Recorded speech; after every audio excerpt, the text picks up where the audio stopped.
Hello everyone. तो कैसे हैं आप सब? All good. आई होप सब कुछ बहुत बहुत बहुत अच्छा चल रहा होगा। फर्स्ट ऑफ ऑल, कुछ भी स्टार्ट करने से पहले a big thank you. Thank you क्यों? क्योंकि आपने अपने अमित भाई को चूज किया। आपने फास्ट एजुकेशन को चूज किया।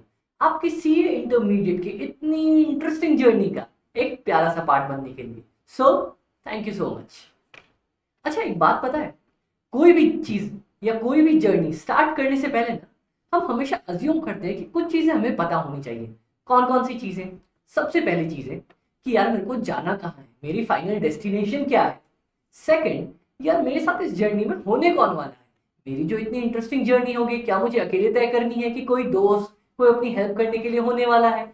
और फाइनली थर्ड चीज, कि मेरे को इस इंटायर जर्नी में क्या क्या चीजें मिलने वाली हैं, क्या क्या सीखूंगा, क्या क्या नई चीजें देखने को मिलेंगी, क्या उतार चढ़ाव होने वाले और कैसे ये जर्नी आगे बढ़ने वाली है। तो ये तीन चीजें बहुत ज्यादा इंपॉर्टेंट होती है। आपकी सीए की जर्नी भी कुछ इन्हीं तीन सिचुएशंस पे बेस्ड है।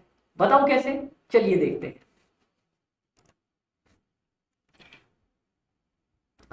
स्क्रीन विजिबल है? परफेक्टली विजिबल है। तो हमारा सबसे सबसे इंपॉर्टेंट ज्यादा गोल क्या है?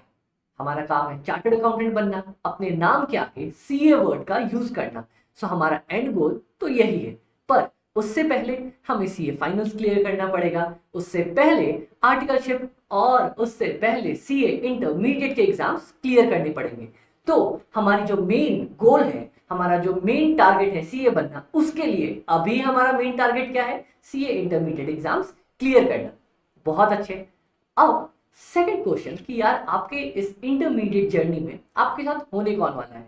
ये बंदा दिख रहा है क्या आपको डिग्री पकड़ के? Exactly, this is me. I am CA Amit Sharma and I have recently qualified my CA final examinations. I had All India rank 30 in my CA intermediate. I completed my articleship from KPMG, one of the big fours, and I did my industrial training from Goldman Sachs, which is one of the topmost investment banking firms. Also, currently I am associated with Cost Education as a faculty for cost management, financial management and strategic management. Amit भाई, तीनों management वाले concept आपने अपने पास ही रख लिए क्या? Exactly exactly, क्योंकि Goldman में जो मेरा डोमेन था ना, वो एफपीएनए था। एफपीएनए क्या अमित भाई? एफपीएनए एक ऐसा डोमेन है जिसमें आपको सारी इनकम और एक्सपेंसेस की स्टार्टिंग से लेके एंड तक, मतलब budgeting, forecasting, planning, analysis, reporting, सब कुछ करने को मिलता है। और जो हमारे सबसे ज्यादा इंपॉर्टेंट सब्जेक्ट इसमें काम आते हैं ना, वो होते हैं cost, FM and strategic management. Strategic management exactly. तो अकाउंट्स, ऑडिट और टैक्सेशन, इनके अलावा भी बहुत सारे फील्ड्स होते हैं हम चार्टर्ड अकाउंटेंट्स के लिए, जो ये तीन सब्जेक्ट्स हमारे लिए ओपन करके देते हैं। और क्योंकि ये मेरे फेवरेट सब्जेक्ट्स हैं, इसीलिए मैं ये तीनों सब्जेक्ट्स आपको पढ़ाने वाला। चलिए अमित भाई, हमें ये पता चल गया कि एटलीस्ट हमारे साथ इंटरमीडिएट की जर्नी में आप तो होने वाले हो इन पेपर्स के लिए। बहुत अच्छे। अब हम जर्नी में आगे कैसे बढ़ेंगे, क्या होने वाला है? तो इसके लिए आपको सबसे पहले हमारी बैच की डिटेल्स जाननी पड़ेंगी। तो हमारी बैच की डिटेल्स कुछ इस तरह है कि आपको स्ट्रेटेजिक मैनेजमेंट में 40 आवर्स में हम पूरा strategic management along with questions cover करने वाले हैं। हमारे पास 20 लेक्चर्स होंगे, हर एक लेक्चर 2 घंटे का होगा। क्या अमित भाई हम आईसीआई मटेरियल कवर करेंगे? अरे 100% आईसीआई मटेरियल कवरेज होगा। जितना भी आईसीआई ने आज तक हमसे पूछा है, हमारा study mat, previous year, RTP, MTP, सब कुछ कवर होने वाला है। टेंशन मतलब, मिलके करेंगे। इसके लिए साथ ना आपको एक सरप्राइज मिलने वाला है। सरप्राइज क्या अमित भाई? सरप्राइज सुनते कान खड़े हो गए ना? देखो, 5 unit test and 3 full test. Unit test, अब देखो, जितना भी हमारा सिलेबस है ना, हमने उसको 5 पार्ट्स में डिवाइड किया है। ऐसे में तो है ही 5 चैप्टर। तो हर एक चैप्टर खत्म करने के बाद आपके पास टेस्ट अवेलेबल होगा। आप घर पे बैठ के आराम से दे सकते हो, हम चेक करके उसे वापस करेंगे। और 5 फुल यूनिट टेस्ट के बाद 3 फुल टेस्ट। तो इसके मतलब आपके पास आपको सीखने का मौका मिलने वाला है, आपको टेस्ट देने का मौका मिलने वाला है, गलतियां करने का मौका मिलने वाला है, और साथ ही साथ ये भी पता करने का मौका कि उन गलतियों को कैसे सुधारा जाए। क्योंकि हम चेक करके जब आपको कॉपी देंगे और आप उसके बाद दोबारा से टेस्ट दोगे, चांस ही नहीं है कि आप गलती करके आ सको। ठीक है। अब अमित भाई ये तो बता दो हमें मटेरियल्स क्या क्या मिलेंगे। एक आपको सबसे पहले इंपॉर्टेंट मिलने वाली है कंसेप्ट बुक। स्ट्रेटेजिक मैनेजमेंट की। अमित भाई ये हाईलाइटिंग क्या लिखा है आपने? हम जो भी पढ़ेंगे ना, लेट्स से पूरी हमारे पास कंसेप्ट बुक है जो कि अराउंड 120 से 130 पेजेस में है, तो क्या अमित भाई हमें पूरा याद करना पड़ेगा कि एग्जाम्स में? नहीं। जब भी हम क्लास में पढ़ाई करेंगे ना, जो इंपॉर्टेंट पार्ट्स हमारे पास एग्जाम्स के लिए है, हम उसे साथ साथ हाईलाइट करते चलेंगे ताकि नेक्स्ट रिविजन्स में हमारे पास एकदम कंसेप्ट वाइज क्रिप्स नोट बन के तैयार हो जाए, जिसके बाद हमें कभी भी ये टेंशन ना लेनी पड़ेगी यार इतनी मोटी बुक अपने को रिवाइज करनी पड़ेगी, तो एकदम स्मॉल नोट्स अपने हाथों हाथ बन जाएंगे। इसके बाद आपको at the end of the batch मिलेगा ready to go question bank और MCQ book. Ready to go question bank, हाँ, क्योंकि एक बार ही अपन ने सारी कंसेप्ट बुक पढ़ ली, हाईलाइटिंग कर ली, रिवाइज कर लिया, now you are ready to go and solve each and every question जो आईसीआई ने आज तक आपसे पूछे हैं, एंड आई कैन बेट कि आप सारे के सारे क्वेश्चन सॉल्व कर सकते हो, और अलॉन्ग विद एमसीक्यू बुक, क्योंकि आपको तो पता है आईसीआई ने अब सारे सब्जेक्ट्स में एमसीक्यू लॉन्च कर दी है, तो बस टेंशन क्यों है, एमसीक्यू बुक भी आपको मिल जाएगी, वो भी सॉल्व करो और फटाफट से बहुत मस्त नंबर लेके आओ। सो ये हमारे पास हमारी पूरी इंटायर बैच की डिटेल्स हैं, जिसमें आपको ये पता चल गया कि हम कैसे प्रोसीड करने वाले हैं, कितने लेक्चर्स होंगे, क्या क्या मटेरियल्स मिलने वाले हैं, और अमित भाई सब तो बता दिया आपने, एक सबसे इंपॉर्टेंट चीज भूल गए। क्या? अमित भाई हम आपके साथ तो बैठे नहीं है, तो हम डाउट्स पूछेंगे कैसे? अरे ये देखो ना, यहाँ पे ये दिख रहा है आपको हमारा टेलीग्राम चैनल और YouTube channel, fast cost FM by AB, same name Telegram पे, सेम नेम यूट्यूब पे। आप दोनों को फटाफट से सब्सक्राइब करोगे, क्यों? क्योंकि कोई भी वीडियोस सब्जेक्ट से रिलेटेड हमारे यूट्यूब पे अपलोड होंगी, और उसकी डिटेल्स और आपकी क्वेरीज आप आराम से टेलीग्राम पे पूछ सकते हो। तो ये दोनों आप फटाफट से जाके सब्सक्राइब करने वाले हो, खुद भी और एक एक अपने दोस्तों से भी करवाना, ताकि उनको भी पता चले कि यार अमित भाई आया है ना बहुत बढ़िया सी कंसेप्ट्स लेके अच्छे से पढ़ाने के लिए अपने को। उसके अलावा आप चाहो तो मेरा इंस्टा भी सब्सक्राइब कर सकते हो, मतलब फॉलो कर सकते हो मेरे को, मैं पक्का आपको फॉलो बैक करूंगा। और ये मेरा व्हाट्सएप का पर्सनल नंबर, जिसमें आपको अगर कोई भी ऐसी बहुत ज्यादा इंपॉर्टेंट डाउट हो जो अभी के अभी सॉल्व करवानी हो, तो आप मेरे को तुरंत यहाँ पे पिंग कर सकते हो। मैं ट्राई करूंगा जितनी जल्दी आपको रिप्लाई दे सकूं। प्लीज कॉल करना अवॉइड करना, क्योंकि हो सकता है कि यार कॉल मिस हो जाए और इतनी सारी कॉल्स आएंगी तो टाइम का इश्यू है ना। तो हम मिलके डिस्कस कर सकते हैं, पर अगर कॉल पे कभी भी कुछ बात करनी हो तो अपन पहले डिस्कस कर लेंगे, उसके बाद आराम से कॉल पे अपन एनालाइज कर सकते हैं कोई भी प्रॉब्लम्स किसी भी चीज से रिलेटेड, चाहे आपको इन तीनों पेपर से रिलेटेड हो, चाहे आपको फर्स्ट ग्रुप से रिलेटेड या सेकंड ग्रुप से रिलेटेड, या अमित भाई पढ़ाई नहीं हो पा रही, अमित भाई टेंशन हो रही है, अमित भाई दोनों ग्रुप की प्रिपेयर कर रही है, सिंगल ग्रुप की, कोई भी प्रॉब्लम हो, आपका अमित भाई आपके साथ है। ठीक है गाइस, बिल्कुल भी टेंशन नहीं लेनी, क्योंकि अब हम साथ में मिलके बहुत अच्छे से सब कुछ बहुत प्यारे तरीके से प्रिपेयर करने वाले हैं। अच्छा पता है अभी आप क्या करोगे? फटाफट से आप मेरे को टेलीग्राम पे पिंग करने वाले हो कि अमित भाई मैं मिस्टर XYZ आपकी क्लासेस अभी यूट्यूब पे देख रहा हूं या फिर गूगल ड्राइव पे देख रहा हूं, और मेरा टारगेट ये है कि मुझे एटलीस्ट इतने मार्क्स चाहिए। फिर मैं आपको बताऊंगा कि आपने सही एनालाइज किया है या गलत, और हम कैसे इस टारगेट को और बढ़ा सकते हैं। तो फटाफट से जिसने अभी ये लेक्चर्स देखे हैं, प्लीज फटाफट से जाओ और मेरे को पिंग करो, ताकि आपका और मेरा रिश्ता बन जाए और हम उसके बाद आगे अच्छे से पूरे सब्जेक्ट्स को कवर कर सकें। चलिए गाइस, तो ये तो हमें पूरा पता चल गया। अब इसके बाद हमें ये देखना है कि यार आईसीआई ने हमें क्या सिलेबस दिया है। एक बार सिलेबस एनालाइज करते हैं और उसके बाद स्टार्ट करते हैं हमारा फर्स्ट चैप्टर। अमित भाई पहले दिन पढ़ाओगे क्या? अच्छा एक चीज तो मैंने आपको बताई नहीं हमारी क्लास के बारे में, कि आप कभी भी मेरे को सर नाम से रेफर नहीं करोगे, कभी भी नहीं बोलोगे अमित सर ना, मैं तो आपसे छोटा हूं ना यार, मैं बहुत छोटा हूं, अभी स्वीट 16 एज चल रही है अपनी, तो आप मेरे को सर नहीं रेफर करोगे। आप मेरे को या तो अमित बोल सकते हो, या अमित भाई बोल सकते हो, अमित भैया बोल सकते हो, कुछ भी बोलो, बट सर नहीं। ओके, तो अब हम फाइनली अपना एक सिलेबस देखेंगे कि हमारे पास स्ट्रेटेजिक मैनेजमेंट में सिलेबस है क्या, और उसके बाद स्टार्ट करेंगे हमारा फर्स्ट चैप्टर। ओके गाइस, तो चलिए स्टार्ट करते हैं। अच्छा एक बार ना, जैसे हम हमेशा करते हैं, सारे हाथ जोड़ के बोलेंगे जय हो आईसीआई की, जय हो आईसीआई की। आईसीआई ही अब हमारे लिए भगवान है, क्योंकि हमारा मटेरियल और सीए डिग्री सब कुछ में आईसीआई देगा ना। एग्जैक्टली। चलो फटाफट से देखते हैं सिलेबस। 5 चैप्टर्स है। सबसे पहला चैप्टर, जैसा मैंने आप लोगों को कॉस्ट में पढ़ा है, introduction to cost management, FM में पढ़ा है intro to financial management, SM में है इंट्रो टू स्ट्रेटेजिक मैनेजमेंट। मतलब आप लोगों को यह बताया जाएगा कि स्ट्रेटेजिक मैनेजमेंट है क्या। जिन लोगों ने मेरा कॉस्ट एफएम का लेक्चर देखा ना, उनको ये पता है कि अंग्रेजों ने जब अंग्रेजी बनाई तो इतनी बढ़िया बनाई कि हर एक शब्द में उसका मतलब छोड़ दिया। मतलब ये देखो, स्ट्रैटेजिक मैनेजमेंट मतलब क्या, मैं इसको बोल सकता हूं ये कुछ ना कुछ स्ट्रैटेजी से रिलेटेड होगा और मैनेजमेंट से रिलेटेड होगा। तो स्ट्रैटेजी और मैनेजमेंट को जोड़ दूं तो स्ट्रैटेजिक मैनेजमेंट। अब ये क्या है वो हम चैप्टर के अंदर सीखेंगे। तो यहां हम सीखेंगे स्ट्रैटेजी के बारे में, स्ट्रैटेजी क्या होती है, मैनेजमेंट किसको कहते हैं, ठीक है। उसके बाद स्ट्रेटेजिक एनालिसिस, उसके बाद हम एनालाइज करना सीखेंगे। क्या, 2 चीजें, एक खुद को, दूसरा बाहर को। मतलब सबसे पहले मैं ये एनालाइज करना चाहूंगा। सबसे पहले ही, अच्छा ये किसको पता है, बुरा जो देखण में चलिया बुरा न मिलिया कोई, जब देखा मैं आप में मुझसे बुरा ना कोई।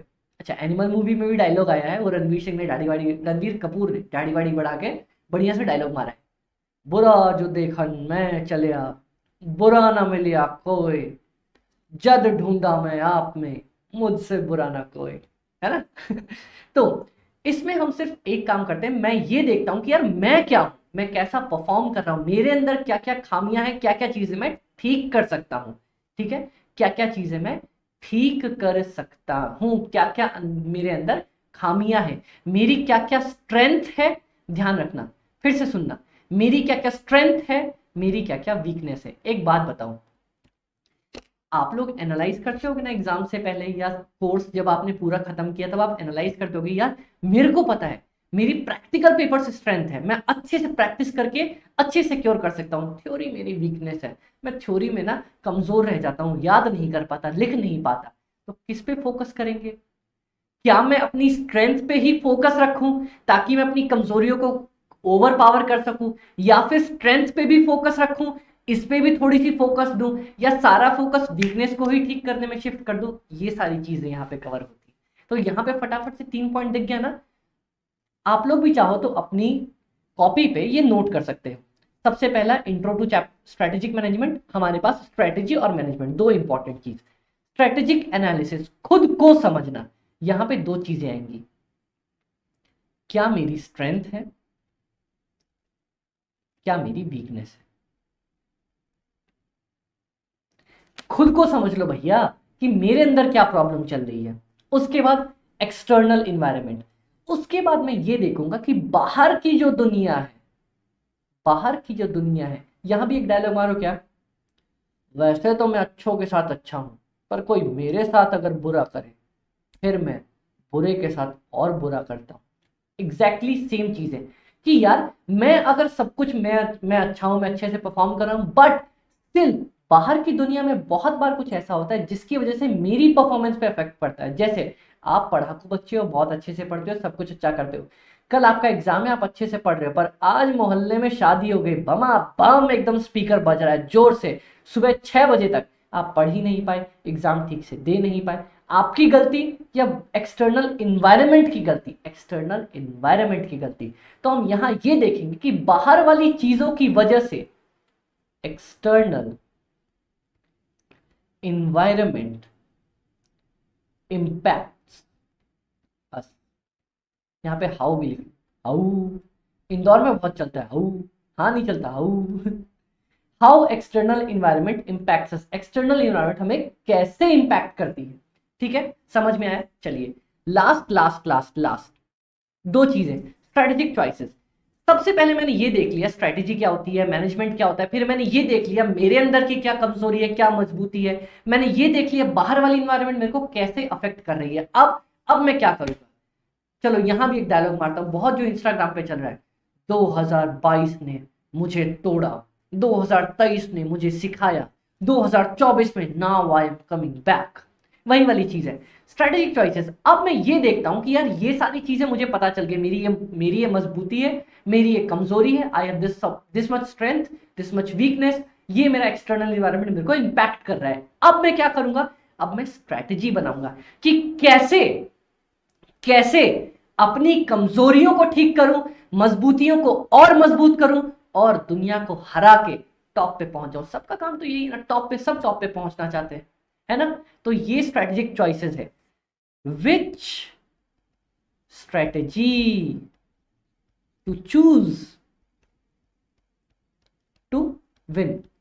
पता है यहां पे मैं चाहता तो आप लोगों को कॉम्पिटिटिव एडवांटेज भी लिखा सकता था, ठीक है, पर यहां पे मैं विन लिखा रहा हूं क्या, क्योंकि शुरू में अपने को बस बेसिक पता होना चाहिए कि ये बेसिक चीज है, उसके बाद देखेंगे हर एक चैप्टर में कंप्लेक्सिटी जो है वो तो पढ़ेंगे ही ना, तो बेसिक शुरू में पता होना चाहिए। तो which strategy to choose to win, जीतने के लिए क्या करना है अपने को। Strategy implementation and evaluation last में बस। Now apply the strategy and क्या मैं स्ट्रैटेजी लगा के छोड़ दूं, ठीक है, मुझे ये लग रहा है कि मैं इस स्ट्रैटेजी से जीतूंगा, तो अब मैं क्या करूं, स्ट्रैटेजी इंप्लीमेंट कर दूं और उसके बाद भग जाता हूं, सो जाता हूं चद्दर ओढ़ के। अरे नहीं, जो सोएगा वो खोएगा, जो जागेगा वो पाएगा, ठीक है। तो अपने को स्ट्रैटेजी लगाने के बाद बार बार चेक करते रहना है, इवैल्यूएट करना है, इवैल्यूएट, चेक। क्या चेक कर, चेक कर मुंडे दी तू रेंज चेक कर, चेक कर। अरे ये नहीं, चेक ये करना है अपने को कि जो मैंने स्ट्रैटेजी लगाई है उससे मेरे को मेरे डिजायर्ड गोल्स मिल रहे हैं या नहीं मिल रहे हैं। मतलब मैं जीतना चाह रहा हूं, मैंने स्ट्रैटेजी लगाई, पता चला और लुटिया डूब गई अपनी, और मैं नीचे ही जाता चला जा रहा हूं, तो उस स्ट्रैटेजी को हटाओ, फटाफट से नई वाली स्ट्रैटेजी लगाओ। इसीलिए इस वाले चैप्टर में हम सीखेंगे कौन सी स्ट्रैटेजी जो हमने चूज करी थी उसको लगाऊं और उसके बाद उसको मॉनिटर करता रहूं, चेक करता रहूं, इवेल्युएट करता रहूं। क्यों? ताकि देखूं कि यार जो मैंने चीज सोची थी वो मैं अचीव कर पा रहा हूं या नहीं कर पा रहा हूं, ठीक है।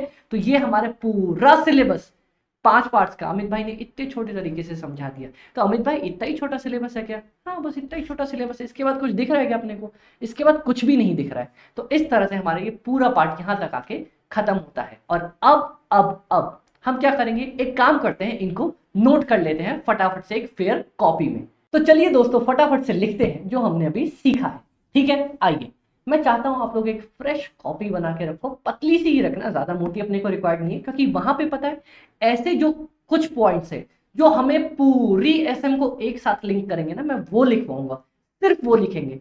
चाहे तो आप 40-50 पेज की पतली सी ही कॉपी रखो, मेरे को कोई प्रॉब्लम नहीं है, उतने में ही हमारा पार्ट कवर होगा।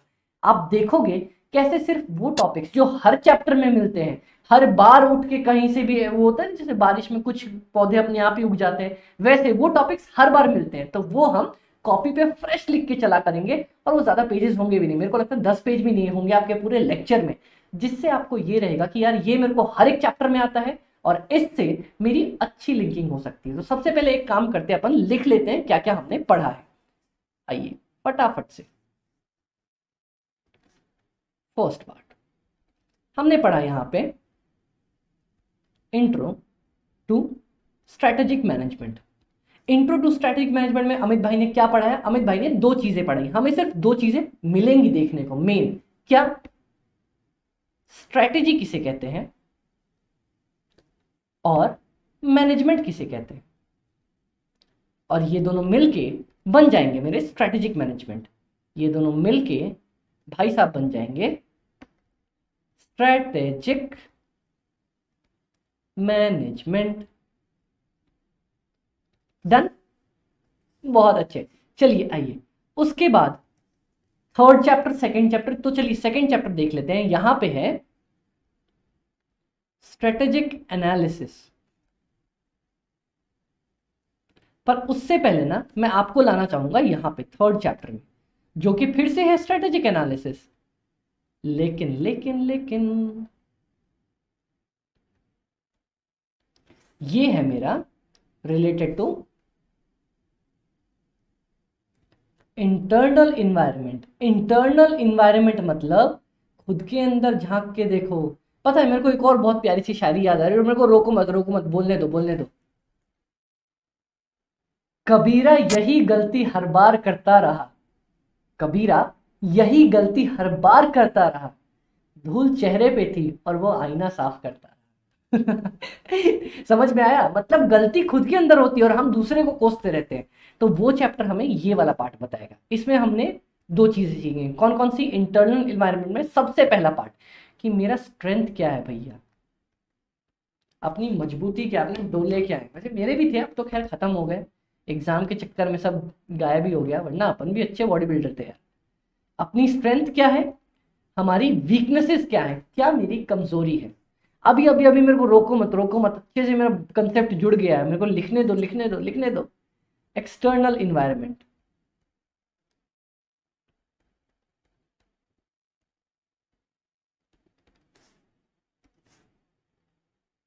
एक्सटर्नल इन्वायरमेंट में हमारे पास क्या आएगा? अब इंपॉर्टेंट चीज है, एक्सटर्नल इन्वायरमेंट में बाहर मिलेगा मुझे, एक्सटर्नल बाहर वाले जो लोग हैं उनकी वजह से मुझे क्या दिक्कत हो सकती है। पर कभी कभी क्या होता है ना, दिक्कतें नहीं अपॉर्चुनिटीज भी क्रिएट हो जाती हैं। तो जल्दी से पहले लिख लो लिख लो लिख लो लिख लो, मेरे को रोको मत रोको मत रोको मत। थ्रेट्स, अपॉर्चुनिटीज है अमित भाई, ये क्या बोल गए? थ्रेट का तो समझ में आता है कि सामने वाले की वजह से अपने को दिक्कत हो सकती है, अपॉर्चुनिटीज कैसे होती है? बता दूं, एक तगड़ा एग्जांपल बता दूं? चलो, पता है ये भी मैं अपनी क्लास के एक आप लोगों को बताता हूं कि प्यारा सा पार्ट क्या होगा कि हम हर एक चीज में ना, मैं हर एक पॉइंट का आप लोगों को ऐसा एग्जाम्पल, ऐसा तोड़ लिखवा दूंगा ना कि जब हम याद कर रहे होंगे तो अपने को रटना कुछ नहीं पड़ेगा, क्योंकि वो एग्जाम्पल अगर हमने पढ़ लिया। और पता है मैं ऐसा नहीं करूंगा कि भतेरो एग्जाम्पल भर दिया आपको कि आप कंफ्यूज ही हो जाए। हम एक ही एग्जाम्पल पकड़ के चलेंगे, उसी को इलेबोरेट करते हुए, खींचते हुए पूरा चैप्टर खत्म कर लेंगे। दिखाऊं, यहां वाला एग्जाम्पल उठाऊं? ठीक है, ये है अपना प्यारा सा भारत देश मेरे, मेरी जान पे सदके, है ना? ये वाला पार्ट, मतलब इतनी अच्छी अपनी ड्राइंग नहीं है लेकिन ठीक है, ये अपने को थोड़ा थोड़ा थोड़ा थोड़ा भारत की तरह लग रहा है। ठीक है, यहाँ पे आता है नेपाल, यहाँ पे पाकिस्तान, और यहाँ पे चाइना भी आ जाता है।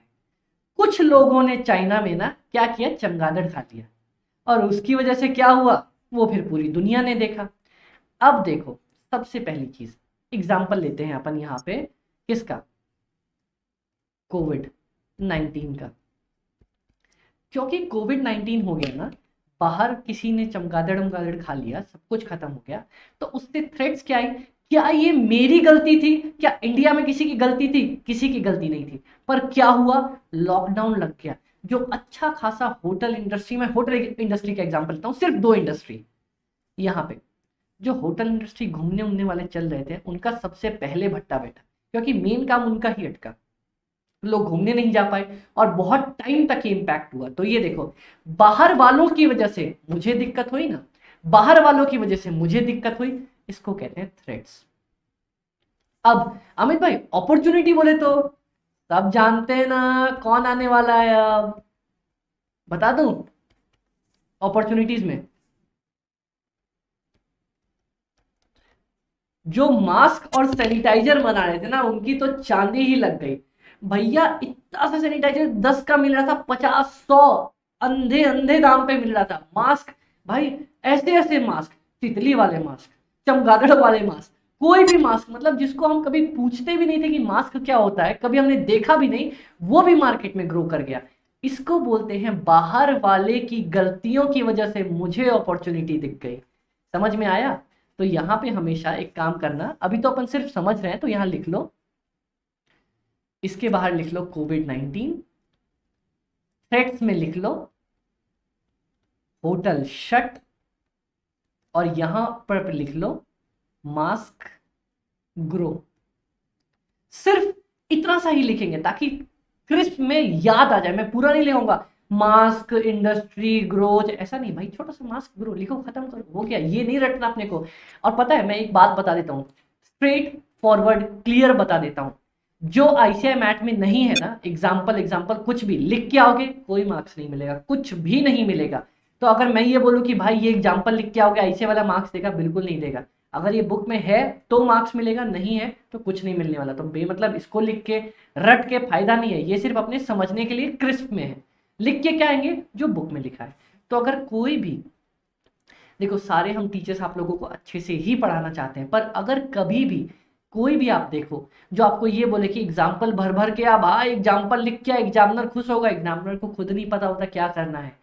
बताऊं क्यों? क्योंकि यार इतनी कॉपीज चेक करता है, क्या वो हर एक आंसर पढ़ेगा? बिल्कुल नहीं पढ़ेगा। सबसे पहले ये इंपॉर्टेंट बात समझना, एग्जामिनर ना मैं खुद भी जब बच्चों की टेस्ट की कॉपीज चेक करता हूँ, क्या मैं सबको डिटेल्ड में पढ़ने जाऊँ क्या? यार एक कॉपी चेक करने में कितना टाइम लग जाएगा। मैं सिर्फ ये देखता हूँ, इसीलिए मैं क्या करता हूँ, मैं नहीं मतलब सारे जो भी कॉपी चेक करते हैं कि यार जो सॉल्यूशन है मेरा उससे मैच कर रहा है क्या बंदा। अगर मैच कर रहा है तो मैं नंबर दूंगा, नहीं मैच कर रहा है तो मैं सबकी कॉपीज नहीं पढ़ सकता। This is the problem. ठीक है, तो इसीलिए हमें लिख के तो वही आना है, नंबर उसी पे मिलेंगे जो आईसीआई मटेरियल में साफ साफ दिया है। और अमित भाई छाती ठोक क्या भी बोल रहे हैं, लो एफएम वाले लेक्चर की तरह साइन करके दे रहा हूं, अमित शर्मा। मैंने सारा मटेरियल आईसीआई का कॉपी किया हुआ है, आईसीआई ने जैसा दिया हमने वैसा का वैसा आपको प्रोवाइड करवा दिया। क्यों? क्योंकि यार देखो आईसीआई हमारा माई बाप है, हमारा भगवान है, हमें नंबर आईसीआई ही देने वाला है। इसीलिए अगर मैं आपको बोलता चलो कि गाइस चलो फटाफट से ये एग्जांपल लिखो, ये एग्जांपल लिखो, बिल्कुल मत लिख मेरे भाई, सिर्फ ऐसा एग्जांपल लिख जो समझ में आ जाए तेरे को, क्योंकि एग्जाम में इसका कोई नंबर नहीं मिलेगा। ठीक है, चलो तो ये भी एक मिथ मैं आपकी ब्रेक कर रहा हूं। मिथ्स यहां पे एग्जाम्पल और एक्स्ट्रा एक्सप्लेनेशन के कोई मार्क्स नहीं मिलते। ठीक है, ऐसे में इन्हीं मिथ्स की वजह से नंबर कटते हैं, तो मैं आपको क्लियर करता हूं ताकि आपके नंबर कटे ना। मैं नहीं चाहता कोई मेरा दोस्त बेवकूफी करके नंबर अपने कटवा जाए। ठीक है, तो कोविड-19 की वजह से हमारे होटल शट होना थ्रेट्स है, मास्क इंडस्ट्री का ग्रो करना मेरी अपॉर्चुनिटी है। डन, चलो बहुत अच्छे। अब मेरे पास फोर्थ पॉइंट, फोर्थ पॉइंट में क्या, फोर्थ पॉइंट में हमने क्या देखा, स्ट्रेटेजी को चॉइस करने वाला कुछ देखा था ना, क्या था? Strategic choices, strategic choices. यहां पे क्या करना है अपने को, लिख लो फटाफट से फटाफट से, ये रहा, चूज फ्रॉम वेरियस स्ट्रेटेजीज। ये गलत हो गया, चूज फ्रॉम वेरियस स्ट्रेटेजीज। कौन सी स्ट्रेटेजीज, कौन सी स्ट्रेटेजीज, चलो जल्दी से उसको दूसरे रंग में लिख लेते हैं। Which helps us to win oblique achieve our target, जो हमें जीतने में मदद करे, मेरा टारगेट जो मैंने सेट किया है वो अचीव करने में मदद करे। Fifth point, implementation and control. Point नहीं, चैप्टर मतलब। इंप्लीमेंटेशन एंड कंट्रोल में now apply the strategy, apply the chosen strategy, जो स्ट्रेटेजी हमने चूज कर ली।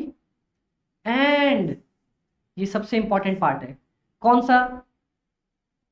कीप चेकिंग, चेक करते रहो, whether it is helping us to achieve our target और not. And अगर नहीं तो स्ट्रैटेजी बदल देंगे, बात खत्म, कोई दिक्कत क्या? तो ये वाला 5 पॉइंट्स मिलके हमारे 5 चैप्टर बने हैं, हमारा पूरा स्ट्रेटेजिक मैनेजमेंट का कोर्स बना है। चलो आपका कोर्स खत्म, स्ट्रेटेजिक मैनेजमेंट खत्म, चलो घर चलते डन। ऐसा नहीं है, अभी तो हमने बस चैप्टर का बेसिक सीखा है। पता है मैं आप लोगों को एक बात बता देता हूँ, जब भी चैप्टर स्टार्ट करो ना, बेसिकली पता होना चाहिए कि मैं इस चैप्टर में करने क्या जा रहा हूँ। जैसे मैंने आपको क्लास के स्टार्ट में भी कहा, जब भी जर्नी स्टार्ट करो ये पता होना चाहिए जर्नी में कहाँ जाना है और हमें क्या क्या सीखने को मिलने वाला है इसमें, ताकि जर्नी और भी इंटरेस्टिंग हो जाती है। अगर मैं आपसे ये कहूँ ना भाई बैठ पीछे गाड़ी पे चल रहे हैं, आप पूरी जर्नी में यही सोचते रह जाओगे, अरे जाना कहाँ है, जाना कहाँ है।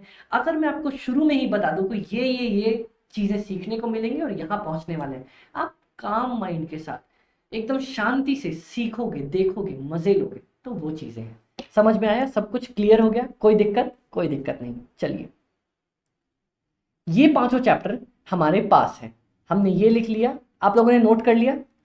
स्क्रीन छोटी कर दूंगा लिखने के लिए, 1 मिनट का टाइम देता हूँ। चलो मैं तब तक पानी पी लेता हूँ, आप लोग नोट कर लो।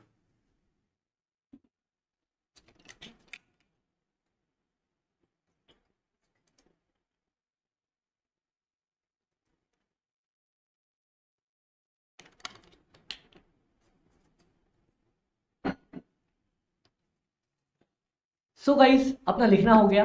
हमने स्टार्टिंग में ये देख लिया है कि हमारा पूरा सब्जेक्ट क्या कवर कर रहा है, और अब हम जंप करेंगे अपने सबसे पहले चैप्टर, जिसका नाम है इंट्रोडक्शन टू स्ट्रेटेजिक मैनेजमेंट। तो हमें सारी डिटेल्स पता चल गई ना कि क्या कैसे वर्क करने वाला है। तो आइए अब हम शुभ शुरुआत करते हैं पहले चैप्टर की, जिसका नाम है इंट्रोडक्शन टू स्ट्रेटेजिक मैनेजमेंट। तो सारे बोलेंगे जय हो आईसीआई की। अब स्टार्ट करें, चलिए गाइस। हमारा पहला चैप्टर ये रहा आपकी कंप्यूटर स्क्रीन पर। टन टन टन। ओके, सो पता है गाइस, मैंने सबसे पहले आप लोगों को बोल दिया कि मैंने पूरा का पूरा स्टडी मैट ही कॉपी किया आप लोगों के लिए, पर समझाने का तरीका अलग होने वाला है, वे और प्रोसेस अलग होने वाली है। तो देखिए अपन कैसे। चलिए आइए, अगर मैं आपसे पूछूं, सब कुछ हाँ क्लियर है यहाँ पे, अगर मैं आपसे पूछूं कि स्ट्रेटेजिक मैनेजमेंट का मतलब क्या होता है, आप बहुत सारे जवाब मन में सोचने लग जाओगे, यार ये वो दिस दैट। पर हमारा पहला वाला कंसेप्ट जो हमने सबसे पहले सीखा कि अंग्रेजों ने जब अंग्रेजी बनाई तो ऐसी बनाई कि हर एक शब्द में उसका मतलब छोड़ दिया। ठीक है, तो स्ट्रेटेजिक मैनेजमेंट हमारा दो चीजों से मिलकर बना है। स्ट्रेटेजिक मैनेजमेंट कौन सी दो चीजों से मिलकर बना है? एक है मेरी स्ट्रेटेजी, एक है मेरा मैनेजमेंट। तो आज हम इन्हीं दो बड़े बड़े और प्यारे से मतलब का शब्दों का मतलब सीखेंगे, इनको जोड़ के स्ट्रेटेजिक मैनेजमेंट बना देंगे, खत्म, टेंशन ही नहीं लेना। ठीक है, तो हमारा सबसे पहला टास्क, अगर आप देखोगे ना यहां पे अपने नोट्स में ऊपर मीनिंग ऑफ स्ट्रेटेजिक मैनेजमेंट है, लेकिन हमें पहला स्टार्ट करना है कंसेप्ट ऑफ स्ट्रेटेजी। और जो मैंने हाईलाइटिंग की बात कही थी ना, ये देखो हाईलाइट करके हमने रखा हुआ है आपके लिए, टेंशन मत लो। आपका अमित भाई है ना आपके साथ, पूरा सीए इंटर ग्रुप 2 क्लियर करवाने की जिम्मेदारी फास्ट एजुकेशन की है। हम साथ में आपको सब कुछ दे रहे हैं, सब कुछ प्रोवाइड करवाएंगे, बिल्कुल टेंशन मत लेना। आपका अमित भाई फास्ट एजुकेशन हमेशा आपके साथ है। चलिए, थोड़ा मोड़ा नाम लेना पड़ता है ना यार अपना, आप भूल जाओगे वरना किसके साथ पढ़ रहे हो, अमित भाई के साथ पढ़ रहे हो। ठीक है, चलो कंसेप्ट ऑफ स्ट्रैटेजी की बात करते हैं कि स्ट्रैटेजी है क्या। अगर कोई मेरे को बताएगा कि स्ट्रैटेजी क्या है, आप सीधा सीधा पता है मेरे को क्या बोलोगे? अमित भाई स्ट्रैटेजी मतलब यार बचपन से बोलते हैं। देखो स्ट्रैटेजिक मैनेजमेंट में ना हर एक चीज आप बचपन से बोलते हुए ही आए होंगे। अमित भाई को सिर्फ आपको कंसेप्ट जोड़ के रखना है, जोड़ के दिखाना है कि यार ये देखो आप बोलते हुए आ रहे थे, बस मतलब ये है उसका। ठीक है, स्ट्रैटेजी सबसे पहले की स्ट्रैटेजी क्या होती है।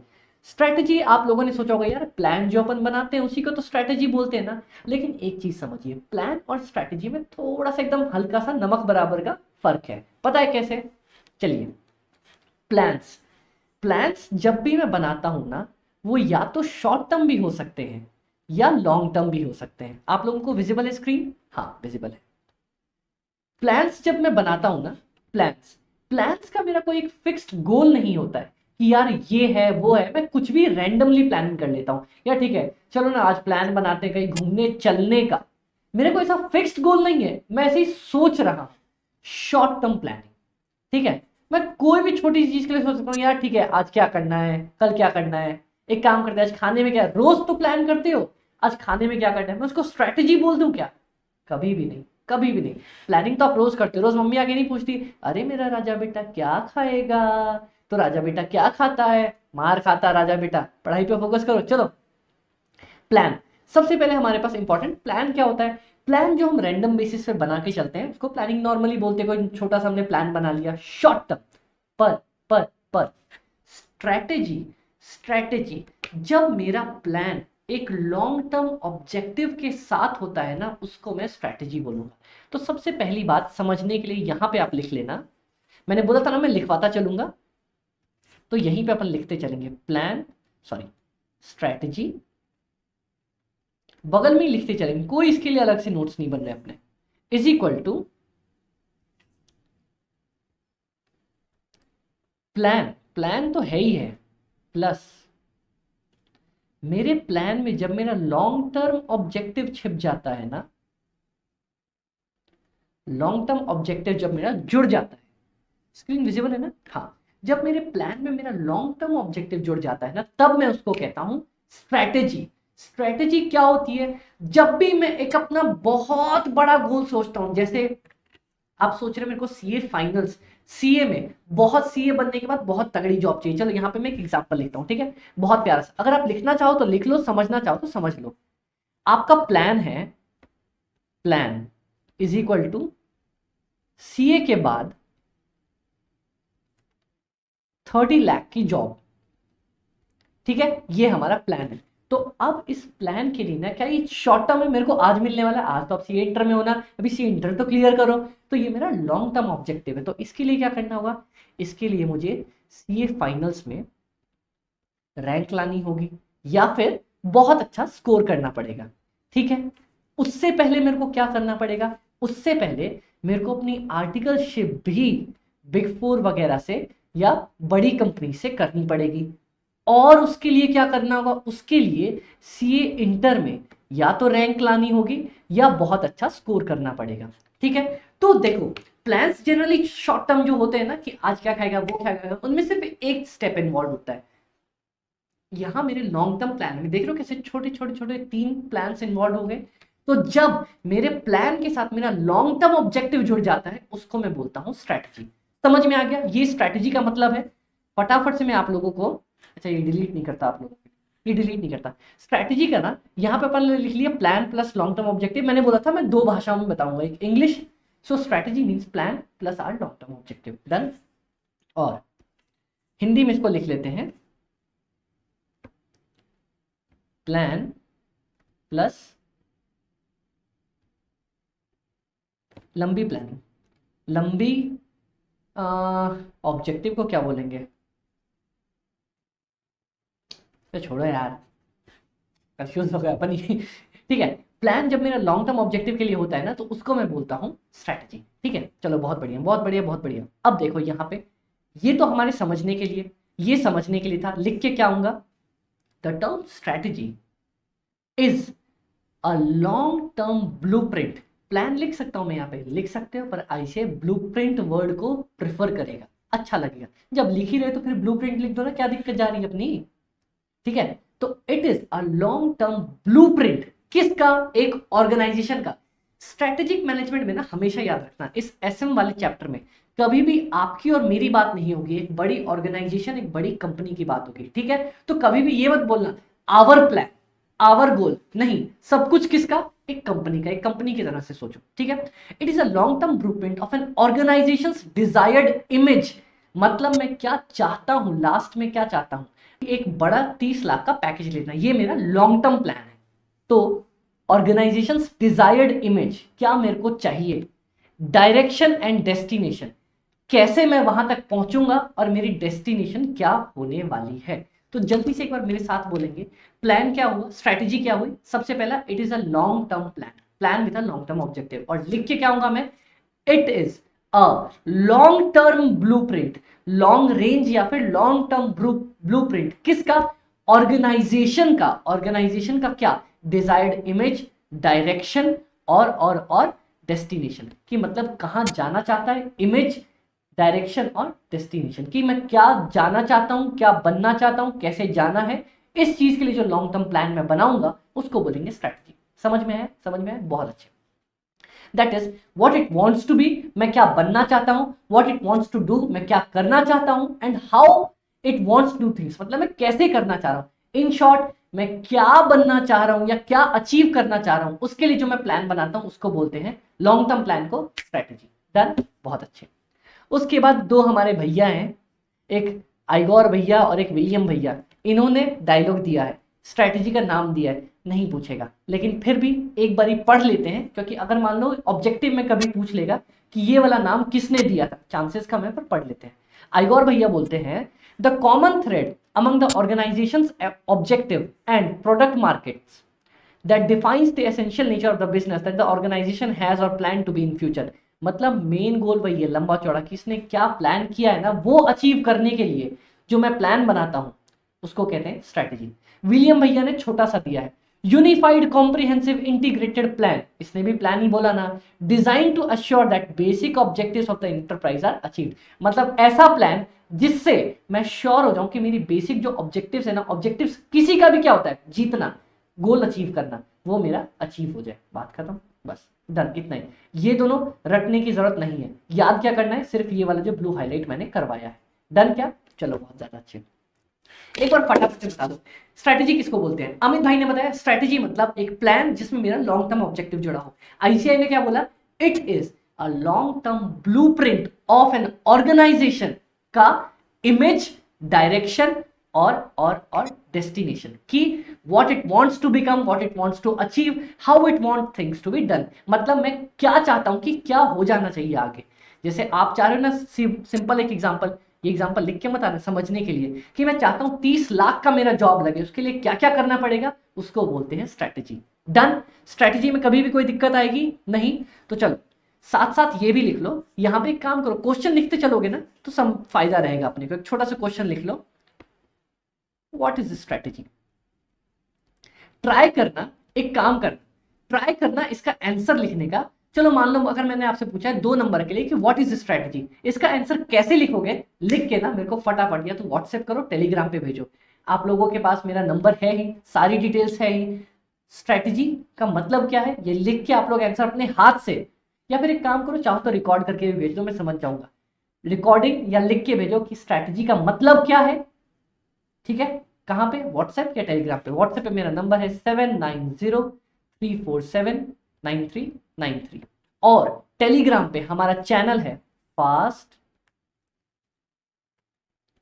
Fast cost FM by AB।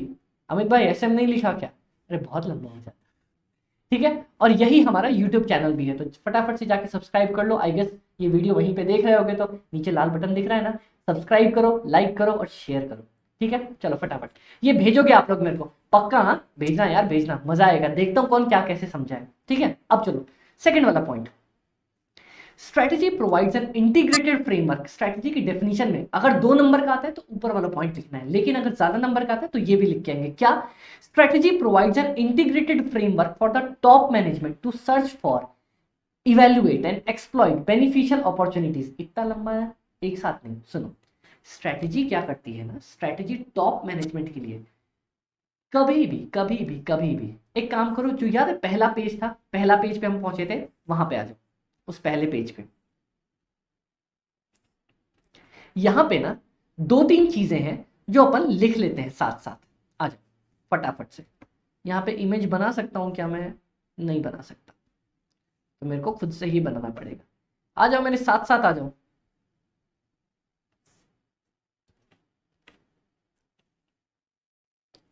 ये कॉमन वाले पेज पे लिख रहे हैं हम लोग, ठीक है, याद रखना।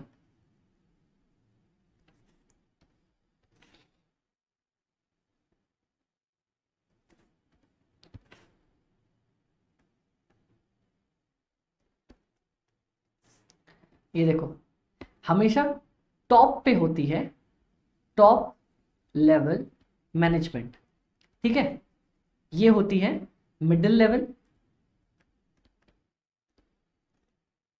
MGMT का मतलब हुआ मैनेजमेंट, ये शॉर्ट फॉर्म है, ये आप लोग जब कॉर्पोरेट्स वगैरह में या धीरे धीरे पढ़ने लगोगे ना तो सीख जाओगे। ये होता है लोअर लेवल मैनेजमेंट, या जिसको हम जनरली इंप्लॉयज वगैरह भी बोल देते हैं। तो सारा जो काम होता है ना, सारा काम, बड़ा बड़ा डिसीजन लेने वाला काम हमारे टॉप लेवल वाले मैनेजमेंट करते हैं। और ये जो डायग्राम हमने बनाया है ये भी इसीलिए समझाने के लिए कि टॉप पे हमेशा टॉप लेवल मैनेजमेंट ही रहेगी। और ये पता है ट्रायंगल क्यों बनाया है, मैं इसको नीचे भी तो लिख सकता था। अमित भाई अगर टॉप वाले को नीचे लिखते और बोलते कि यहाँ से स्टार्ट हो, तब भी तो मैं समझता। देखो टॉप मैनेजमेंट जो लोग होते हैं ना वो कम लोग होते हैं, टॉप मैनेजमेंट पे हमारे कम लोग होते हैं, फिर मिडिल लेवल मैनेजमेंट में थोड़े लोग बढ़ जाते हैं और लोअर लेवल पे बहुत सारे लोग होते हैं, ठीक है। इसीलिए ये फॉर्मेट है, ये फॉर्मेट हमेशा याद रखोगे ना, याद रखना, इसीलिए कॉमन पेज पे लिखवाया है। तो सबसे ऊपर टॉप लेवल मैनेजमेंट होती है जो डिसीजंस लेगी, डिसीजंस बनाने का काम करेगी, कोई भी स्ट्रैटेजी चूज करना वगैरह ये सब सब ये करेगा। फिर ये अपनी स्ट्रैटेजी या डिसीजन इस वाले को बताएगा कि भाई मेरे को ये चाहिए, और ये फाइनली लोअर लेवल वालों से काम करवाएगा। ठीक है, समझ में आया? First done. चल,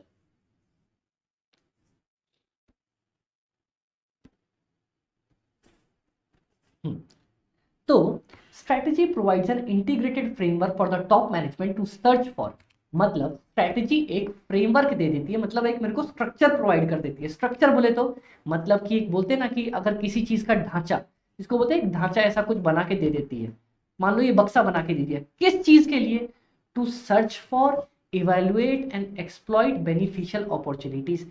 मतलब ये मेरे को ऐसा मैदान, कहते हैं ना मैदान तैयार हो गया है, एक ऐसा मैदान तैयार कर देती है कि जितनी भी अच्छी आने वाली अपॉर्चुनिटीज है ना, जितना भी ऐसा ऐसा सिचुएशन है जहां पर मुझे फायदा हो सकता है, वो टॉप मैनेजमेंट ढूंढ सकता है। To perceive and meet potential threats, मैंने बताया था ना, एक्सटर्नल इन्वायरमेंट की वजह से हमें एक तो अपॉर्चुनिटीज क्रिएट हो सकती है, ठीक है। दूसरा दूसरा क्या हो सकता है, हमारे लिए थ्रेट्स क्रिएट हो सकते हैं, थ्रेट्स क्रिएट हो सकते हैं। तीसरा तीसरा क्या हो सकता है? तीसरा तीसरा कुछ नहीं, तीसरा है अपनी स्ट्रेंथ और वीकनेसेस। ये कोई डायग्राम नहीं है, मैंने ऐसे ही आप लोगों को लिख दिया, मेरे को ऐसा अच्छा लग रहा था, मैंने लिख दिया आप लोगों को, ठीक है।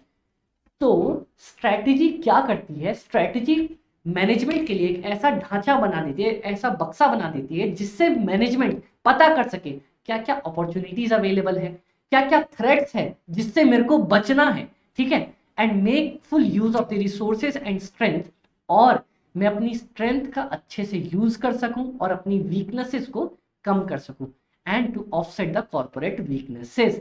वही दो चैप्टर उठ के आ गए ना वापस से, कि स्ट्रेंथ और वीकनेस, अपॉर्चुनिटी और द थ्रेट। चलो यहां पे फिर से कॉमन पेज पे आ जाओ, फटाफट से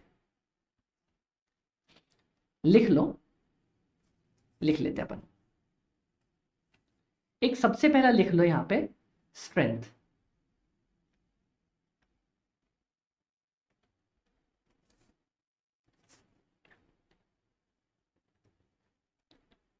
focus on what are our plus points और गुड थिंग्स। हमारी अच्छी चीजें क्या क्या है, मैं आपको इन चीजों में ना बेसिक लिखवाऊंगा, ये कभी एग्जाम में लिख के मत आना, ये सिर्फ अपनी समझने के लिए बेसिक चीजें हैं। स्ट्रेंथ के बाद आ जाएगा वीकनेसेस,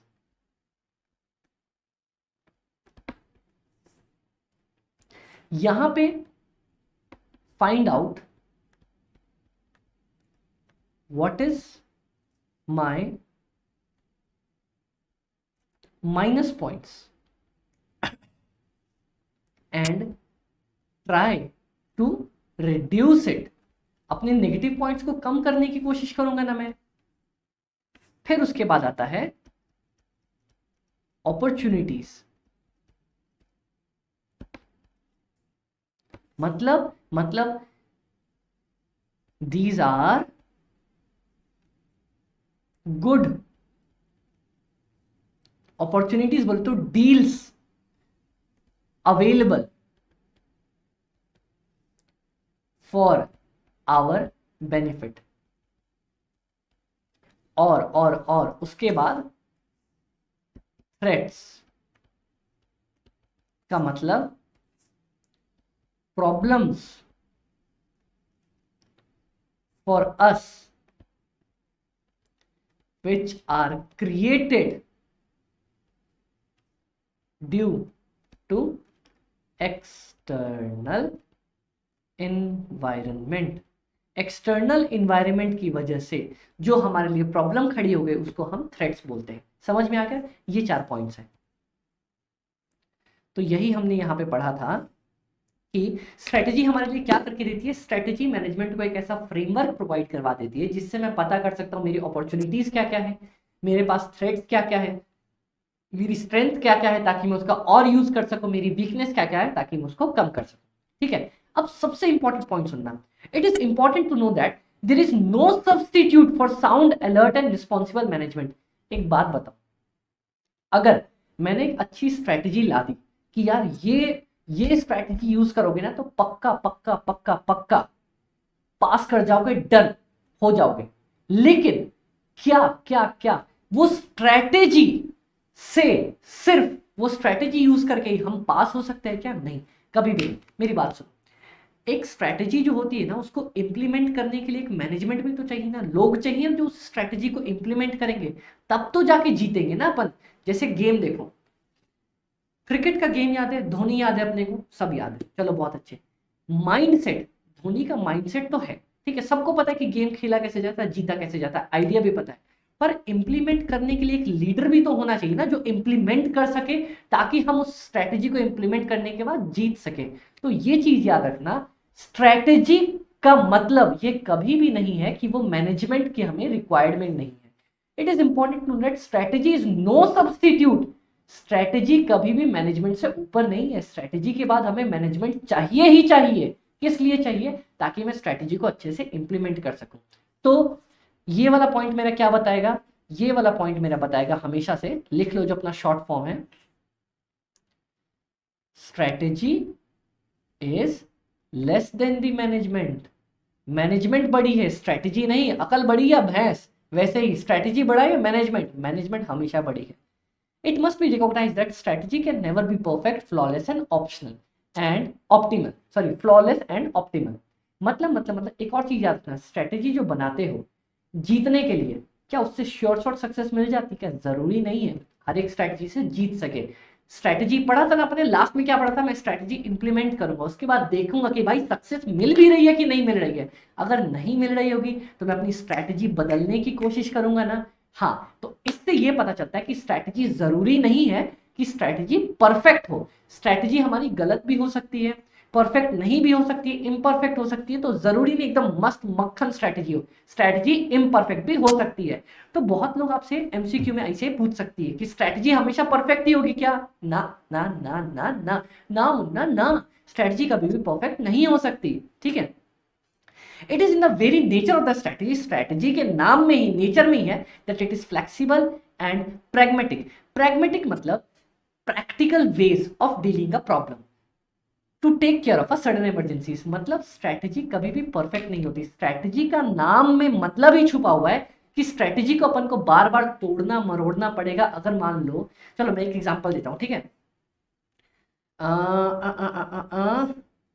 फॉर एग्जांपल, बहुत बहुत बहुत मैंने प्लान कर रखा था कि कल कोई त्योहार है, ठीक है, तो मैंने बहुत सारी मिठाइयाँ बनवा ली, बहुत सारी मिठाइयाँ बनवा ली कि मेरी दुकान, मिठाई की दुकान का नाम है, मैं बहुत सारी मिठाइयाँ बेच दूंगा, ठीक है।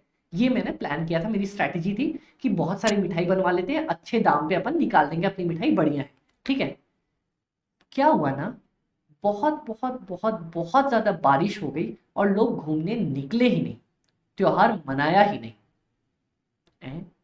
हाँ, बहुत ज्यादा बारिश हो गई। फॉर एग्जाम्पल मान लो कोई गेट टुगेदर था, कोई गैदरिंग वैदरिंग थी, कुछ होने वाला था त्योहार ग्राउंड में, वो नहीं हो पाया बारिश की वजह से।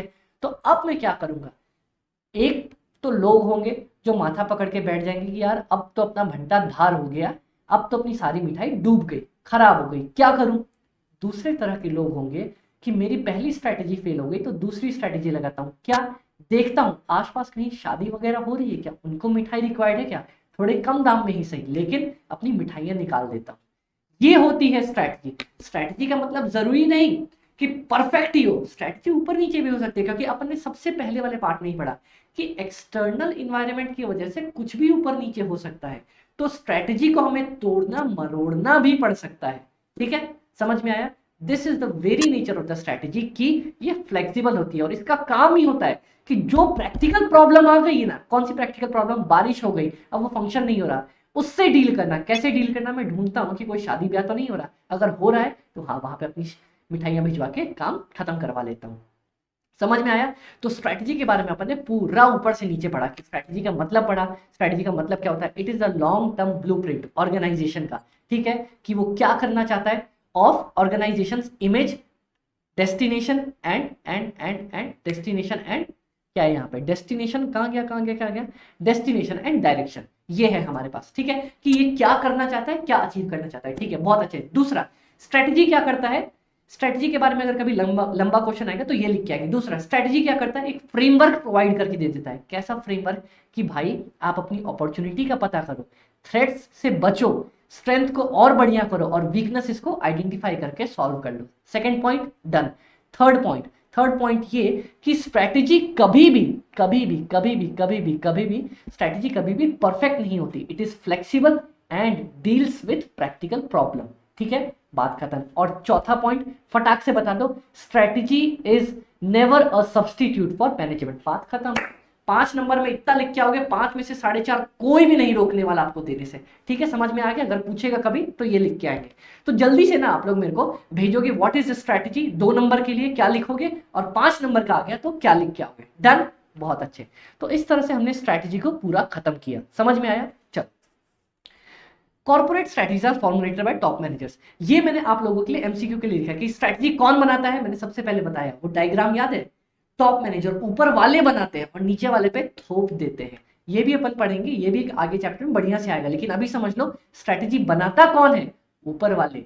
ठीक है, चलती किसकी है, हे प्रभु, प्रभु की चलती है ना, आप चाहे कुछ भी कर लो, ऊपर वाले की ही चलनी है। अब ये सब समझने के बाद एक और स्ट्रैटेजी पे पॉइंट आते हैं कि स्ट्रैटेजी प्रोएक्टिव भी होती है, रिएक्टिव भी होती है। आ जाओ जल्दी से उस कॉमन वाले पेज पे। अमित भाई थोड़ा थोड़ा बोल के ना बहुत लिखवा रहे हो, गुस्सा आ रहा है?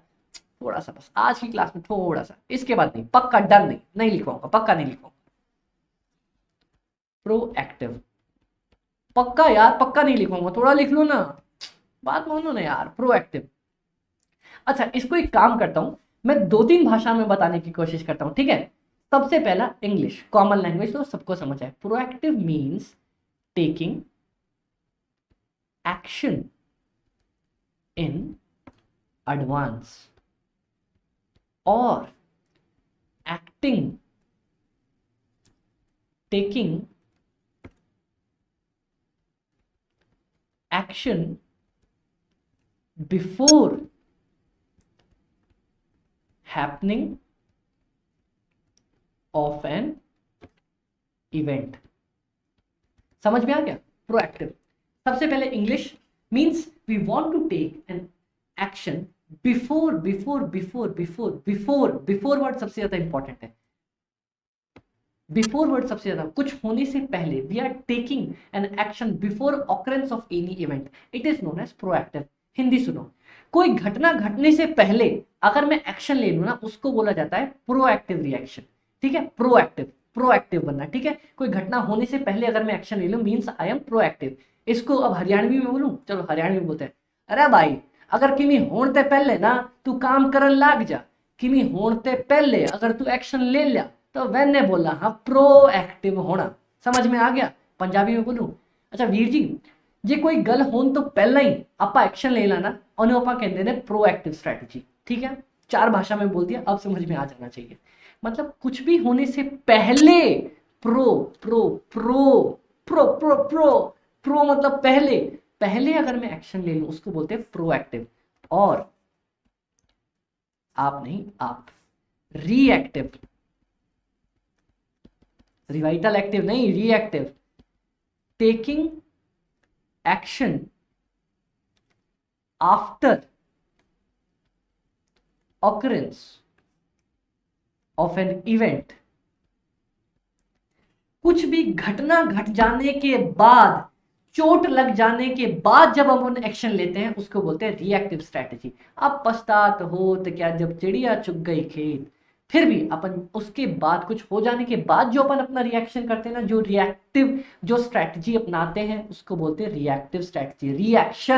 रिएक्शन मतलब कुछ होने के बाद एक्शन करना, प्रोएक्टिव मतलब कुछ होने से पहले एक्शन करना। समझ में आ गया? डन। चलिए बहुत अच्छे। अब वापस आ जाते हैं हम अपने वाले पॉइंट पे। स्ट्रैटेजी का ना एक और बहुत ही अच्छा कैरेक्टरिस्टिक्स होता है। क्या? स्ट्रैटेजी प्रोएक्टिव भी हो सकती है, रिएक्टिव भी हो सकती है। मतलब प्रोएक्टिव और रिएक्टिव का मतलब तो अपन ने समझा ना, कि एक्शन के बाद अगर कुछ करते, कुछ घटना हो जाने के बाद का एक्शन रिएक्शन, उससे होने से पहले प्रोएक्शन। ठीक है, स्ट्रैटेजी इज पार्टली प्रोएक्टिव और पार्टली रिएक्टिव। मतलब ये लिख लो, strategy equals to proactive plus reactive. एक कंपनी का स्ट्रेटजी मिक्स होना चाहिए, किसका? प्रोएक्टिव एक्शंस का on the part of manager to improve the company's market positions. मतलब एक बात बताओ, कोई भी घटना होने से पहले पहले पहले अगर मैं कोई एक्शन ले लेता हूं तो अपने लिए ही फायदा है ना।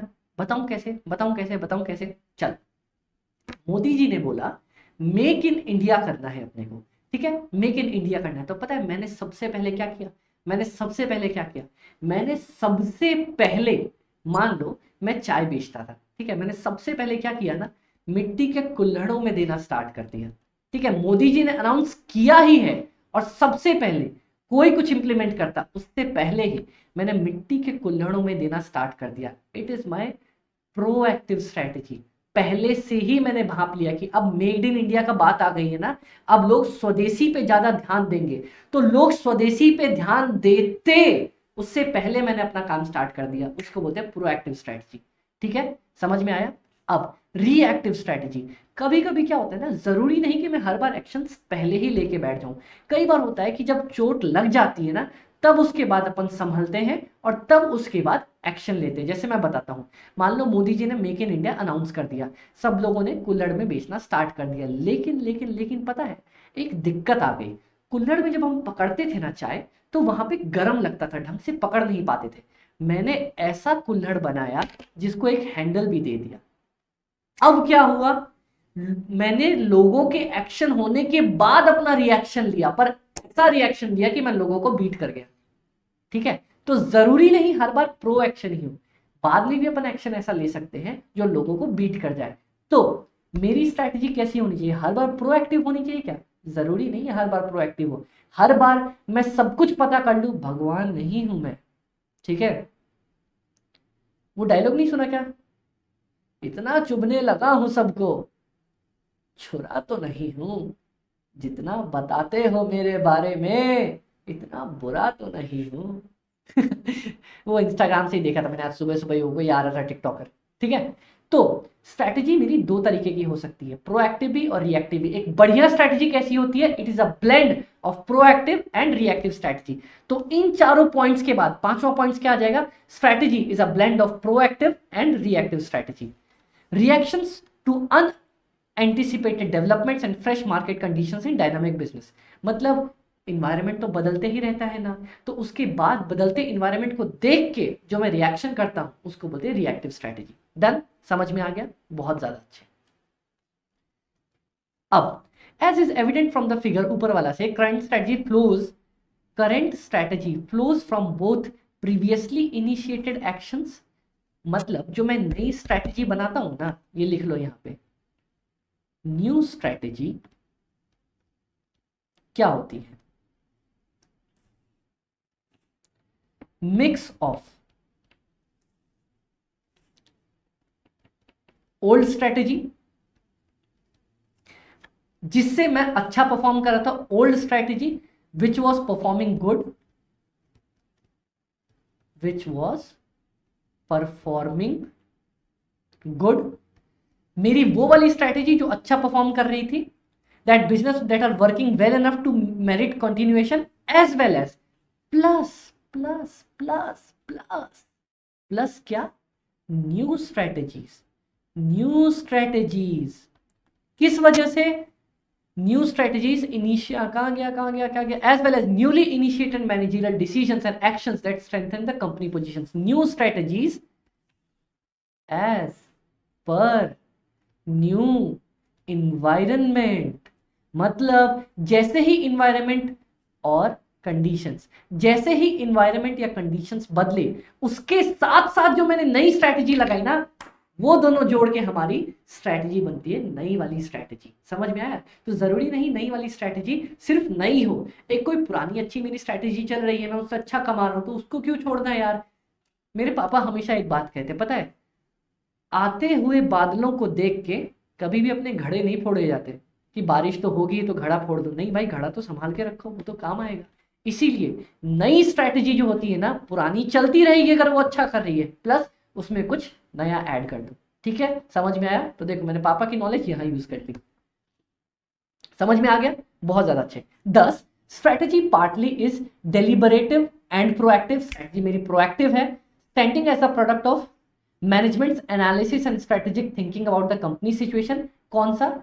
प्रोएक्टिव मतलब जो मैनेजमेंट सोच रही है कि यार मैं ऐसा एक्शन लेने वाली हूं, and its conclusions about how to position the company in the market place and tackle the task of competitor for buyers patronage. मतलब कि मेरी स्ट्रैटेजी जो होती है रिएक्टिव भी होती है और प्रोएक्टिव भी होती है। क्या सोचते हुए कि मैनेजमेंट को क्या लग रहा है कि मैं कैसे बायर्स का कॉन्फिडेंस विन कर सकूं, सपोर्ट को जीत सकूं, उनके सपोर्ट को जीत सकूं।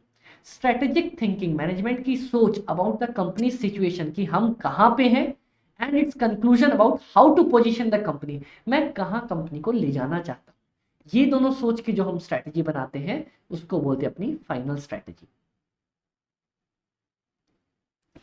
अब ये देख लो, however not every strategic move is a result of proactive planning and deliberate things that happen that cannot be fully anticipated। मतलब जरूरी नहीं है प्रोएक्टिव ही स्ट्रेटजी हो, स्ट्रेटजी रिएक्टिव भी हो सकती है। अभी अपन ने पढ़ा उसी को दोबारा 3-5 कर रहा है। तो अपने लिए क्या काम का चीज है? अपने लिए काम की चीज है ये वाला पार्ट कि strategy is partly proactive and partly reactive.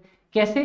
Proactive का मतलब ये, रिएक्टिव का मतलब ये, डन। बस उसके बाद ये वाला पैरा जो हमने पढ़ा, यहां से एज एविडेंट से लेके पैट्रोनेज तक, ये वाला पार्ट जरूरी नहीं पढ़ने का। यहां से लेके कहां तक पता है?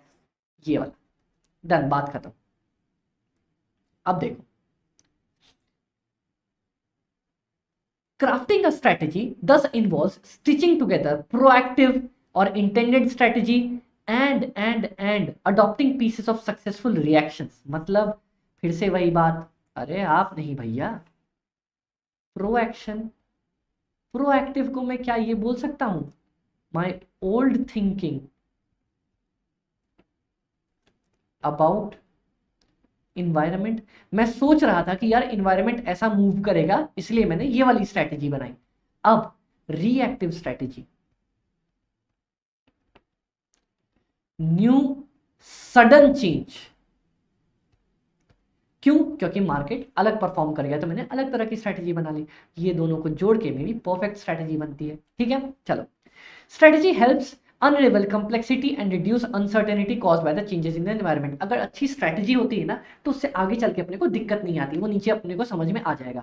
It also means to identify the existing problems. Strategy से एग्जिस्टिंग प्रॉब्लम भी पता चलती है, उनको सॉल्व भी कर सकते हैं। याद है स्ट्रैटेजी का अपन ने क्या देखा था? ये हमें 4 चीज बताती है, अपॉर्चुनिटी क्या क्या है, थ्रेट्स क्या क्या है, मेरी स्ट्रेंथ क्या क्या है, मेरा वीकनेस क्या क्या है। डन, चलिए।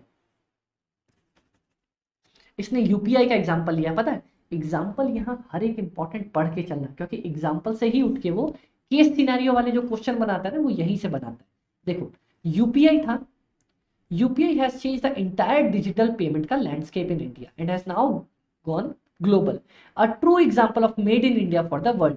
It is also because of a well planned identification of the existing problem statement, formulation of strategy and putting it to perfect execution। देखो लोगों इंडिया में ना प्रॉब्लम थी, क्या प्रॉब्लम थी कि बार बार लोग कभी पैसा लाना भूल गए या उनका बटुआ चोरी हो गया। तो क्या कैसे चीजें वर्क करती है? अपने पैसे को सिक्योर करने के लिए और इजीली ट्रांसफर करने के लिए यूपीआई लाया गया। प्रॉब्लम क्या थी कि पैसे इजीली ट्रांसफर हो जाए, क्या आया उसके लिए? यूपीआई। परफेक्ट स्ट्रेटेजी बनाई, इंप्लीमेंट करी, डन, सक्सेस मिल गई। चलो एक क्वेश्चन दिखाऊं फटाक से। A ketchup brand making a healthier ketchup, एक अच्छा केचप बना रहा है विथ लेस शुगर, शुगर कम है उसमें। ठीक है, मैं काम करता हूं आंसर छुपा देता हूं। हाँ, एंड प्रिजर्वेटिव्स, मान लो इसमें शुगर कम है, प्रिजर्वेटिव्स कम है, to attract more customers by letting parents feel safe about kids consuming ketchup. देखो can this be called a strategy? क्या कहना चाह रहा है क्वेश्चन, ध्यान से सुनना। ऐसे ही करके आता है, सेम एग्जैक्टली आ जाएगा, ये पॉइंट लिख देगा, मैं बताता हूं इसके बाद क्वेश्चन कैसे आएगा। Can it be called a strategy? If yes explain, explain few points about it, ठीक है, डन। इसमें बोल रहा है कि एक केचप की कंपनी है, ठीक है, वो पता है क्या कर रही है? वो अपना प्रचार कर रही है कि भैया हमारे केचप में चीनी नहीं होती, आर्टिफिशियल इंग्रेडिएंट नहीं होते, ये नहीं होता, वो नहीं होता, मतलब कि हमारा जो केचप है वो बहुत ही बढ़िया है, बहुत परफेक्ट है, ठीक है, आपकी हेल्थ ठीक रहेगी। तो बोलता है क्या ये स्ट्रैटेजी हो सकती है? अब मेरी बात सुनो ध्यान से। आप लोग आजकल देख नहीं रहे हो कि इंडिया में कुछ ज़्यादा नया चलन आ गया है कि हम लोग अपनी सेहत का ध्यान रखेंगे, हेल्थ इज़ मोर इम्पॉर्टेंट, बाहर का नहीं खाएंगे, अच्छा खाएंगे, इन चीज़ों पे फोकस है ना अभी इंडिया में। हाँ, इस केचअप ब्रांड ने यही देखा कि इंडिया में अभी अच्छी चीज़ों पे, घर की चीज़ों पे, घरेलू चीज़ों पे, साफ चीज़ों पे ज़्यादा फोकस है। पहले नहीं था, पहले इतना नहीं चल रहा था, पहले कभी आपने इतनी न्यूज़ नहीं सुनी होगी, अब चल रहा है ये। तो इसने प्रचार करना स्टार्ट कर दिया कि हमारा सेफ केचअप है, ये है, वो है, दिस है, दैट है, मतलब हम ऑर्गेनिक टाइप की चीज़ें हैं।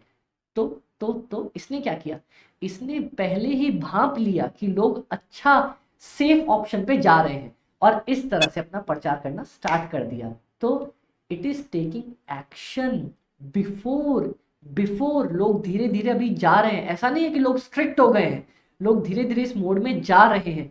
इसीलिए इसने पहले ही एक्शन ले लिया कि मैं क्या करूंगा, अपना अच्छा प्रोडक्ट दूंगा। So it is a proactive strategy. देखो, yes, it is a business strategy to fight the competition and to adapt with the changing external environment, people becoming health conscious। तो it is a proactive strategy कि मैं पहले ही conscious होके, जो लोग conscious हो रहे हैं, एक अच्छा सा अपना प्रोडक्ट बना देता हूँ। It is a proactive strategy. और उसके बाद अपने को स्ट्रेटेजी के बारे में जो 5 पॉइंट्स अपन ने पढ़े थे, स्ट्रेटेजी का डेफिनेशन, उसके बारे में पॉइंट्स कि ये प्रोएक्टिव और रिएक्टिव दोनों होता है। ये मैनेजमेंट को एक स्ट्रक्चर प्रोवाइड करके देता है, ठीक है। स्ट्रेटजी मैनेजमेंट से कभी बड़ी नहीं हो सकती, ठीक है, और स्ट्रेटजी कभी भी फिक्स्ड नहीं हो सकती, फ्लेक्सिबल है और परफेक्ट नहीं हो सकती। ये वाला पॉइंट बता देंगे, बात खत्म, अपना फुल में फुल नंबर आ जाएगा, कोई दिक्कत नहीं है। समझ में आया?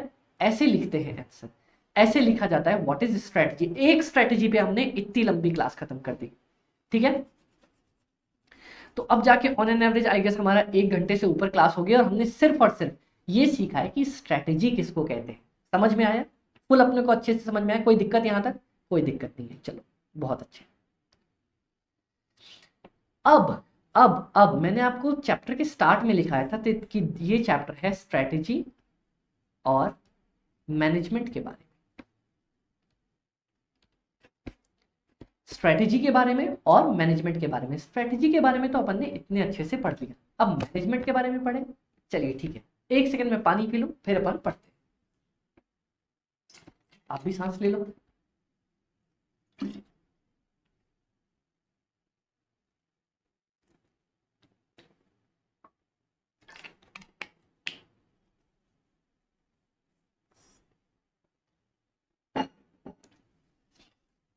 चलो डन गाइस, विजिबल है? हाँ, अब विजिबल है आप लोगों को? परफेक्ट। अब थोड़ा ज्यादा सही, बहुत अच्छे। अभी हमने स्ट्रैटेजी के बारे में सब कुछ खत्म किया, अब हम पढ़ने वाले हैं मैनेजमेंट के बारे में, क्योंकि स्ट्रैटेजिक मैनेजमेंट ही स्ट्रैटेजी और मैनेजमेंट से मिलके बनता है। चलिए management, what is management? Management का 2 मतलब होता है, सबसे पहले ही लिख लो। आओ यहां लिखवा देता हूं। एक काम करते हैं, सबसे पहले जो कोने में लिखते चले ना अपन, उसके अलावा सब कुछ क्लियर कर देते हैं। ये अपने काम का नहीं है, मैंने कटवा दिया है, ठीक है। ये आपको मैंने क्वेश्चन लिखने बोला था, व्हाट इज द स्ट्रेटेजी, आप लिख के दोगे मेरे को। एक हमने ये पॉइंट लिखा है, ठीक है। एक ये एग्जाम्पल लिखा है, मैं इसको एग्जाम्पल बता देता हूँ।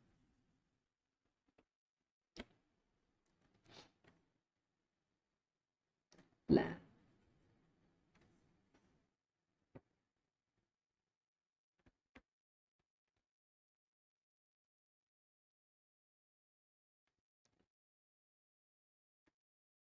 उसके लिए क्या करना पड़ेगा, तो ये अपना एग्जाम्पल हो गया, ठीक है। ये हमने स्ट्रैटेजी का मतलब सीखा था। ये एक पॉइंट सीखा था कि स्ट्रैटेजी जो है वो मैनेजमेंट से छोटी है, बड़ी नहीं है, ठीक है। स्ट्रैटेजी बनाता कौन है? टॉप लेवल का मैनेजर। ये वाला पार्ट देखा था। एक हमने ये पॉइंट लिखा था कि strategy is equal to proactive and reactive, दोनों मिलके बनती है। एंड नहीं लिखता मैं, प्लस का सिंबल डालता हूँ, वो ज्यादा अच्छे से समझ में आएगा। डन।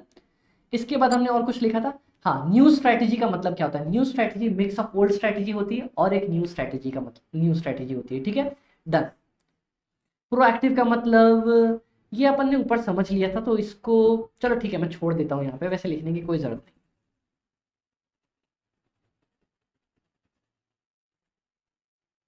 डन। इसके बाद हमने कुछ नहीं देखा यहाँ तक, तो मैंने एक पॉइंट ये लिखवाया आप लोगों को यहाँ पे, एक ये स्ट्रैटेजी का पॉइंट लिखवाया, एक ये लिखवाया, ठीक है। डन, एक एग्जांपल दिया। अब तो मैनेजमेंट, मैनेजमेंट का ना, चलो यहाँ पे मैं पॉइंट लिखवा रहा था आप लोगों को। मैनेजमेंट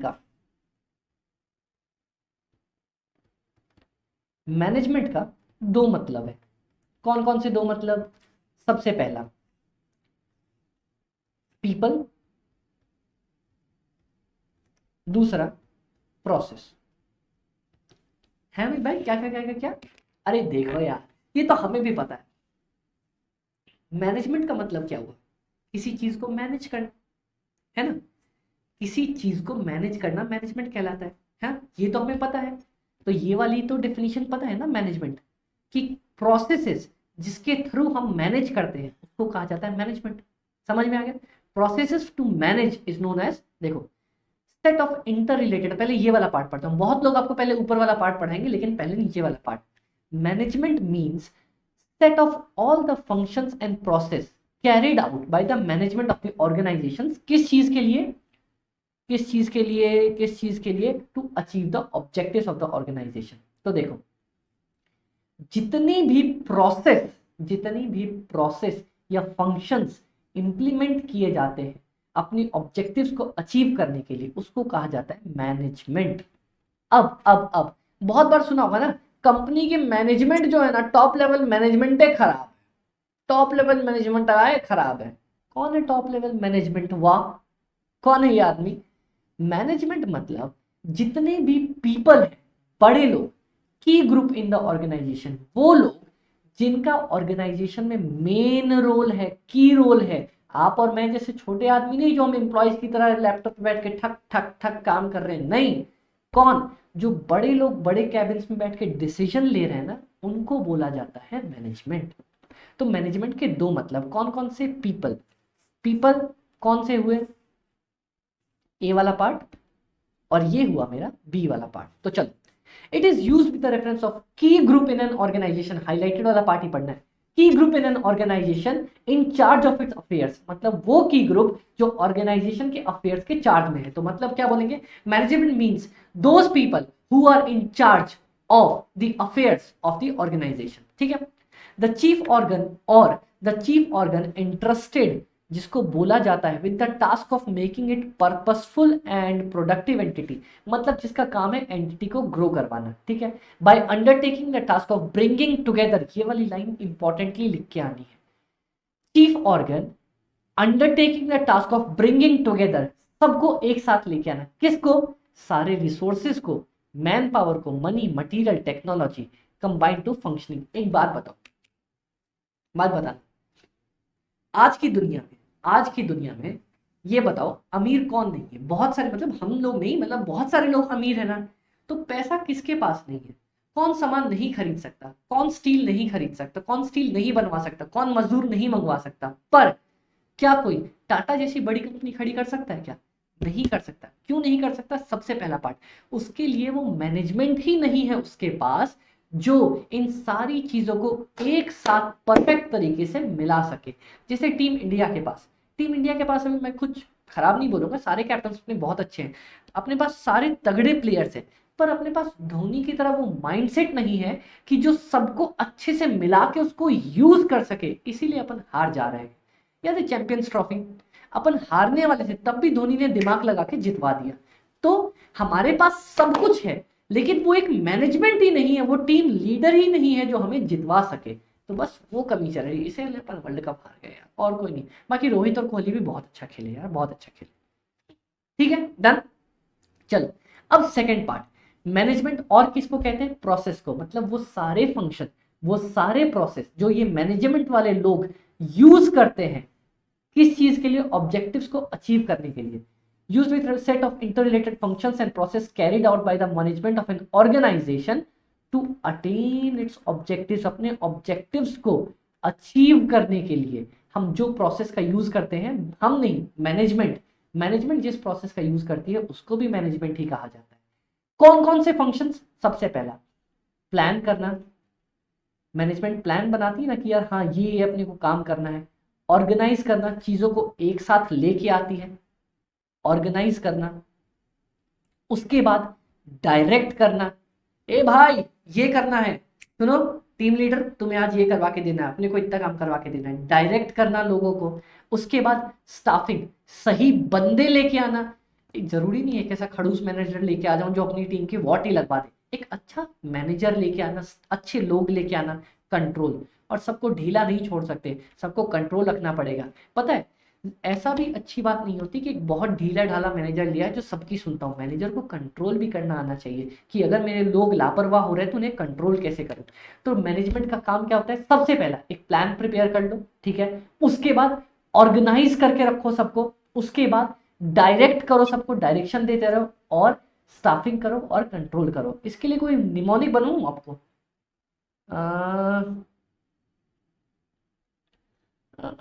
इसके लिए क्या बनाऊं मैं आप लोगों को, इतना प्यारी सी तो एक चीज है।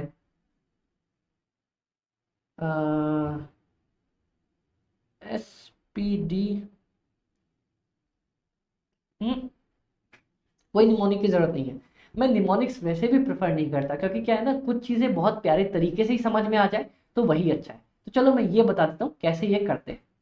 लो, सबसे पहले मैनेजमेंट सबसे पहले प्लानिंग करेगी। प्लानिंग कर लिया, इसने प्लान कर लिया, चलो मैं ऐसे बता दूं। चलो, प्लान कर लिया कि मैं कितने स्टाफ रखने वाला हूं, मैंने स्टाफ की प्लानिंग कर ली, ठीक है। अब इन स्टाफ को ना डायरेक्ट करना, डायरेक्ट करने के लिए डायरेक्शन, ठीक है। इन स्टाफ को डायरेक्शन करने के लिए ना, डायरेक्शन करने के लिए अपन ने एक ऑर्गेनाइजेशन खड़ी कर ली। थोड़ा अजीब सा हुआ लेकिन ठीक है। अपन ने, मैनेजमेंट ने सबसे पहले एक प्लान किया। क्या प्लान किया कि स्टाफ को लेके आना है, स्टाफ को लेके आ गए। याद करने की ट्रिक बता रहा हूं। प्लान किया कि स्टाफ को लेके आना है, ठीक है। फिर उनको डायरेक्ट किया, उनको कंट्रोल किया अपनी ऑर्गेनाइजेशन के अंदर। प्लानिंग, स्टाफिंग, डायरेक्शन, कंट्रोल, और हमारे पास ऑर्गेनाइजेशन। ऑर्गेनाइजेशन नहीं, ऑर्गेनाइजिंग, ऑर्गेनाइजिंग, ये वाले काम अपन ने कर दिए। तो कभी पूछेगा कि मैनेजमेंट के कौन कौन से फंक्शंस होते हैं, पढ़ा था ना अपने फंक्शंस जो मैनेजमेंट परफॉर्म करता है, तो ये 5 फंक्शंस है। तो ये भी लिख लो अपन यहाँ पे इसी के बगल में। डन। क्या इस पूरे पैराग्राफ से मैंने आपको सिर्फ ये 4-5 वर्ड्स लिखवाए। ये होते हैं कीवर्ड्स, ऐसे हाईलाइट किए जाते हैं कीवर्ड्स। आपने बहुत बार सुना होगा ना, कीवर्ड्स लिख के आना, कीवर्ड्स लिख के आना। अरे कीवर्ड्स ही हैं ये, यही लिख के आओगे तो अपने को नंबर मिलेंगे। अच्छा, मैं एक और मिथ आपका बर्स्ट कर दूं यहाँ पे। चलो ये देखो, एग्जाम्स में ना, एग्जाम में अपने पास ऐसे में 5 नंबर का क्वेश्चन आने वाला है मैक्सिमम। मान लो मेरे पास 5 नंबर का क्वेश्चन आ गया, तो एग्जामिनर को कैसे मिलता होगा कि मैं कैसे चेक करूं? क्या उसके पास ऐसे बड़ा बड़ा बड़ा बड़ा पैरा लिखा होता होगा?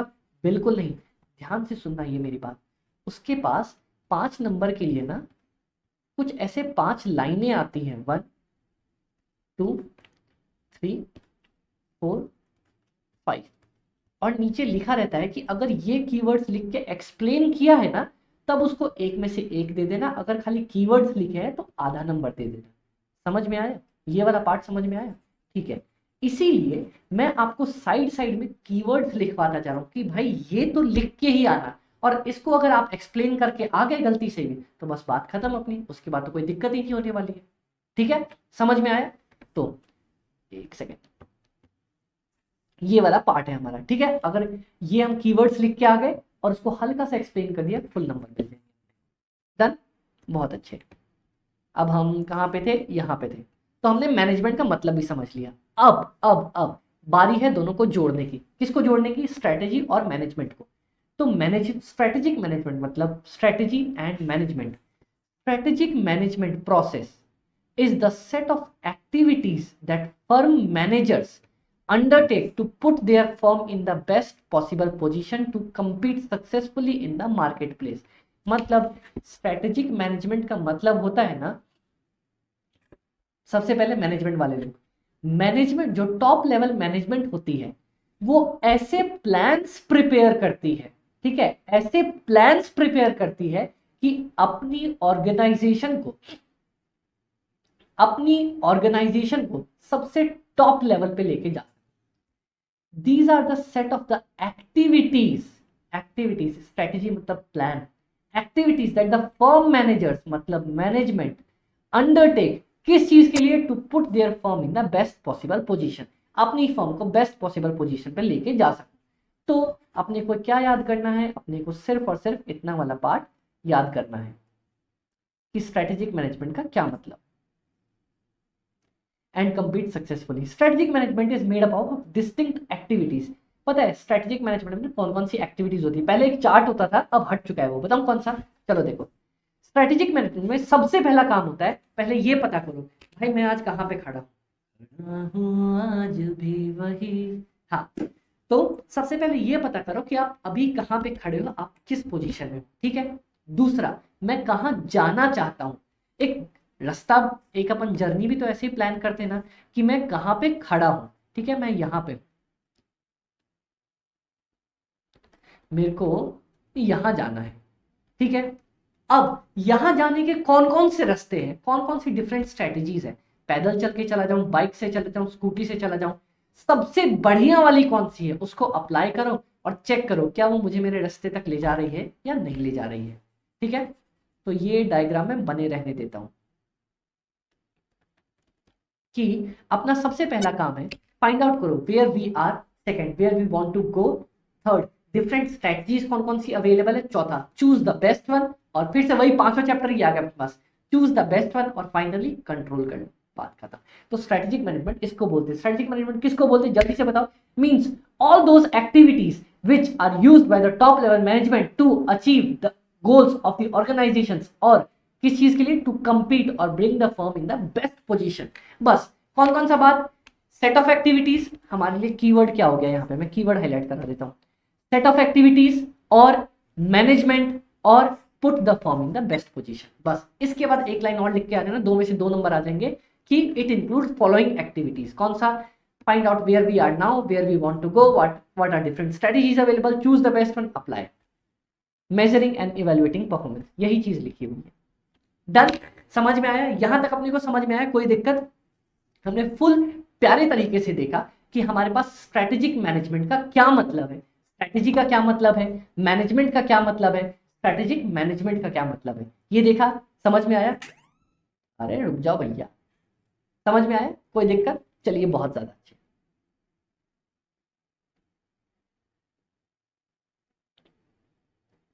अब हमारा आई गेस आज का, हाँ आज का हम लास्ट कंसेप्ट पढ़ने जा रहे हैं। इसके बाद आज की अपनी क्लास कंप्लीट होने वाली है, जिसमें हमने अच्छे से देखा है कि इंट्रो क्या होता है। अब हमने ये देख लिया कि स्ट्रैटेजी किसको कहते हैं। स्ट्रैटेजी मतलब मेरा लॉन्ग टर्म प्लान। सोचो मैंने इस पूरे लेक्चर में कितनी बार ये पार्ट रिपीट कर दिया है ना, अब तो आपको भी याद हो गया। स्ट्रैटेजी मतलब लॉन्ग टर्म प्लान, मैनेजमेंट मतलब या तो लोग या फिर प्रोसेस जो मेरे टॉप मैनेजमेंट यूज करती है, ठीक है। और स्ट्रैटेजिक मैनेजमेंट किसको बोलेंगे? वो एक्टिविटीज जो मेरी टॉप लेवल मैनेजमेंट यूज करती है, किस चीज के लिए? अपनी फर्म को बेस्ट पोजीशन पे ले जाने के लिए, ठीक है। चलो अब स्ट्रेटेजिक मैनेजमेंट की इंपॉर्टेंस, लिमिटेशंस, पता है तीन चीज आएगी, तीनों में फर्क समझ के रखो। कौन सी तीन चीजें? इंपॉर्टेंस क्या क्या है मेरा, लिमिटेशन, या फिर प्रॉब्लम्स भी पूछ सकता है, और फाइनली मेरा ऑब्जेक्टिव क्या है।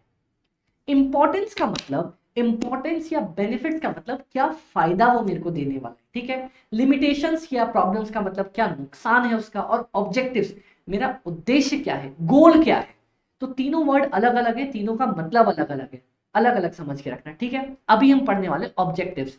तो स्ट्रेटेजिक मैनेजमेंट का मेन गोल क्या होता है? गोल, इंपॉर्टेंस ऑफ स्ट्रेटेजिक मैनेजमेंट अपन पढ़ेंगे, that is delivering superior returns. ये सब बकवास है। Essentially organiser perform the better competitors. देखो मेन काम जो भी है अपन पढ़ेंगे नीचे। ओवरऑल ऑब्जेक्टिव्स पढ़ लेते हैं। ओवरऑल ऑब्जेक्टिव्स, ये इसको लिख लो यहाँ पे, गोल। मैंने ये एक और पॉइंट लिखा है, गोल क्या मेन गोल है? To create the competitive advantage. चलो इसको तोड़ के पढ़ाता हूँ। कॉम्पिटेटिव मतलब कुछ ना कुछ कॉम्पिटिटर कंपटीशन से रिलेटेड होगा, ठीक है। एडवांटेज, एडवांटेज मतलब बेनिफिट, मतलब सबसे पहला इसका एक काम है, मेक अस बेटर। लिख लो, चलो इसको लिख लो, बगल में लिख लो, make us better than competitor. इसका सबसे इंपॉर्टेंट काम है कि हमें कॉम्पिटिटर से अच्छा बना के रख देगा। स्ट्रैटेजी का सबसे मेन ये गोल होता है। गोल जरूरी नहीं कि अचीव ही हो जाए, पढ़ा था मैं, स्ट्रैटेजी फ्लेक्सिबल है, जरूरी नहीं अचीव हो जाए, पर हाँ इसका मेन गोल ये है। और दूसरा, to guide the company through all changes in the environment. याद है अपन ने पढ़ा था कि अपने को अपॉर्चुनिटीज भी बताती है और थ्रेट्स भी बताती है। तो ये मेरे को चेंजिंग इन्वायरमेंट में से अच्छे से निकाल सकती है कि अगर अपॉर्चुनिटी है भैया जल्दी से प्रोएक्टिव स्ट्रेटेजी लगा के जीत ले, और अगर थ्रेट्स है तो उससे बच ले, है ना। ये इसके दो काम है। जल्दी से बता दो मेरे को, दो गोल कौन कौन से। सबसे पहला अपना मेन गोल है कॉम्पिटिटिव एडवांटेज क्रिएट करना, मतलब मैं कॉम्पिटिटर से भाग के आगे पहुंच जाऊंगा। आगे कैमरा से बाहर नहीं निकल रहा मैं। सबसे मेन गोल है कॉम्पिटिटर से आगे जाना। अपना मेन काम क्या है, फर्स्ट आना, जीतना, कॉम्पिटिटर से आगे रहना। मेन गोल स्ट्रेटेजिक मैनेजमेंट का कॉम्पिटिटर से आगे रहना, टू अचीव कॉम्पिटिटिव एडवांटेज। और सेकंड मेन गोल क्या है, सेकंड, कि जो भी परेशानी आए पहले ही बता दो, guide us through the changing external environment. जो external environment opportunities and threats आती है ना, पहले ही बता दो। यहां पे लिख दो, so to react in right manner, that is to make proactive strategy. देखा तीनों कैसे लिंक कर दिया मैंने एक साथ। इसका काम है प्रोएक्टिव स्ट्रेटेजी के लिए हमें गाइड करता है। अब समझ में, मैं प्रोएक्टिव स्ट्रेटेजी कैसे बना लेता हूं, कैसे मुझे पता चल जाता है, क्योंकि मैं स्ट्रेटेजिक मैनेजमेंट लगाता हूं। मैं स्ट्रेटेजिक मैनेजमेंट लगाऊंगा तो पहले ही पता चल जाएगा क्या अपॉर्चुनिटी है, क्या थ्रेट है, और उससे मैं अपनी प्रोएक्टिव स्ट्रेटेजी बना लूंगा। ये होता है, और इस तरह से पढ़ा जाता है स्ट्रेटेजिक मैनेजमेंट। जोड़ के कंसेप्ट को हमने क्या किया, कंसेप्ट समझे, सीखे, एग्जाम्पल भी लिखे, और साथ साथ कीवर्ड हाईलाइट करवा के बगल में भी लिखवा दिए, ताकि एग्जाम्पल से समझ में आएगा, कंसेप्ट क्लियर रहेंगे। लिख के अपने को ये वाला पार्ट आता है, नंबर भी आएंगे, समझ में भी आया, नंबर भी आया, फुल खुश। टेंशन किस चीज की, किसी चीज की टेंशन नहीं है, किसी भी चीज की टेंशन नहीं है, ठीक है। तो ये हमारा तरीका होने वाला है स्ट्रेटेजिक मैनेजमेंट को पूरे अच्छे तरीके से पढ़ने का। और आई रियली थिंक कि आप लोगों को मजा आ रहा होगा, क्योंकि अगर आपने अभी इस लेवल तक आप देख रहे हो ना, मतलब आप मेरे साथ अटैच्ड हो, जुड़े हुए हो। और अगर आप जुड़े हुए हो ना, तो जो मेरा टेलीग्राम चैनल है उसको ज्वाइन करो, 7903479393। ये मेरा व्हाट्सएप नंबर है, इस पे अपनी डिटेल्स भेजो कि अमित भाई मैं ये हूं, मैं आपका लेक्चर देख रहा हूं, आपका लेक्चर पसंद आया, नहीं पसंद आया, बुरा लगा, बेकार लगा, जो भी लगा, आप मुझे कमेंट फीडबैक करो। उसके बाद हम और इंप्रूव करने की कोशिश करेंगे। और अगर अच्छा लग रहा है तो fast fast fast fast fast की वेबसाइट पे जाओ, कोर्स परचेज करो, और साथ में अपन मस्ती से, प्यार से पूरी स्ट्रेटेजिक मैनेजमेंट खत्म करेंगे, सारे क्वेश्चंस देखेंगे। और लिख के देता हूं, लो फिर से, ये तो मेरा ट्रेडमार्क हो गया लगता है, मैं लिख के देता हूं कि क्वेश्चंस मैं नहीं, क्वेश्चंस आप सॉल्व कर रहे होगे। और अगर आपसे एक बार में क्वेश्चन लग गया ना, डन, अमित भाई की जीत वही हो गई। आपको याद करवाने का काम भी मैं करके दे रहा हूं, यहां पे लिख के आप लोगों को कीवर्ड्स। ठीक है गाइस, तो आई रियली होप आप लोगों को ये पूरा लेक्चर समझ में आया होगा, पसंद आया होगा। कुछ भी अगर दिक्कत होती है, अगर यूट्यूब पे देख रहे हो तो नीचे कमेंट कर दो, वरना मेरे टेलीग्राम चैनल पे और व्हाट्सएप पे मुझे पिंग करो और बताओ आप लोगों को कैसा लगा है। चलो गाइस, ऑल द बेस्ट, अच्छे से पढ़ाई करो, और जल्दी से जल्दी से जल्दी से मुझे मैसेज करो कि अपना बॉन्ड और स्ट्रांग हो जाए। Okay guys, bye bye, take care.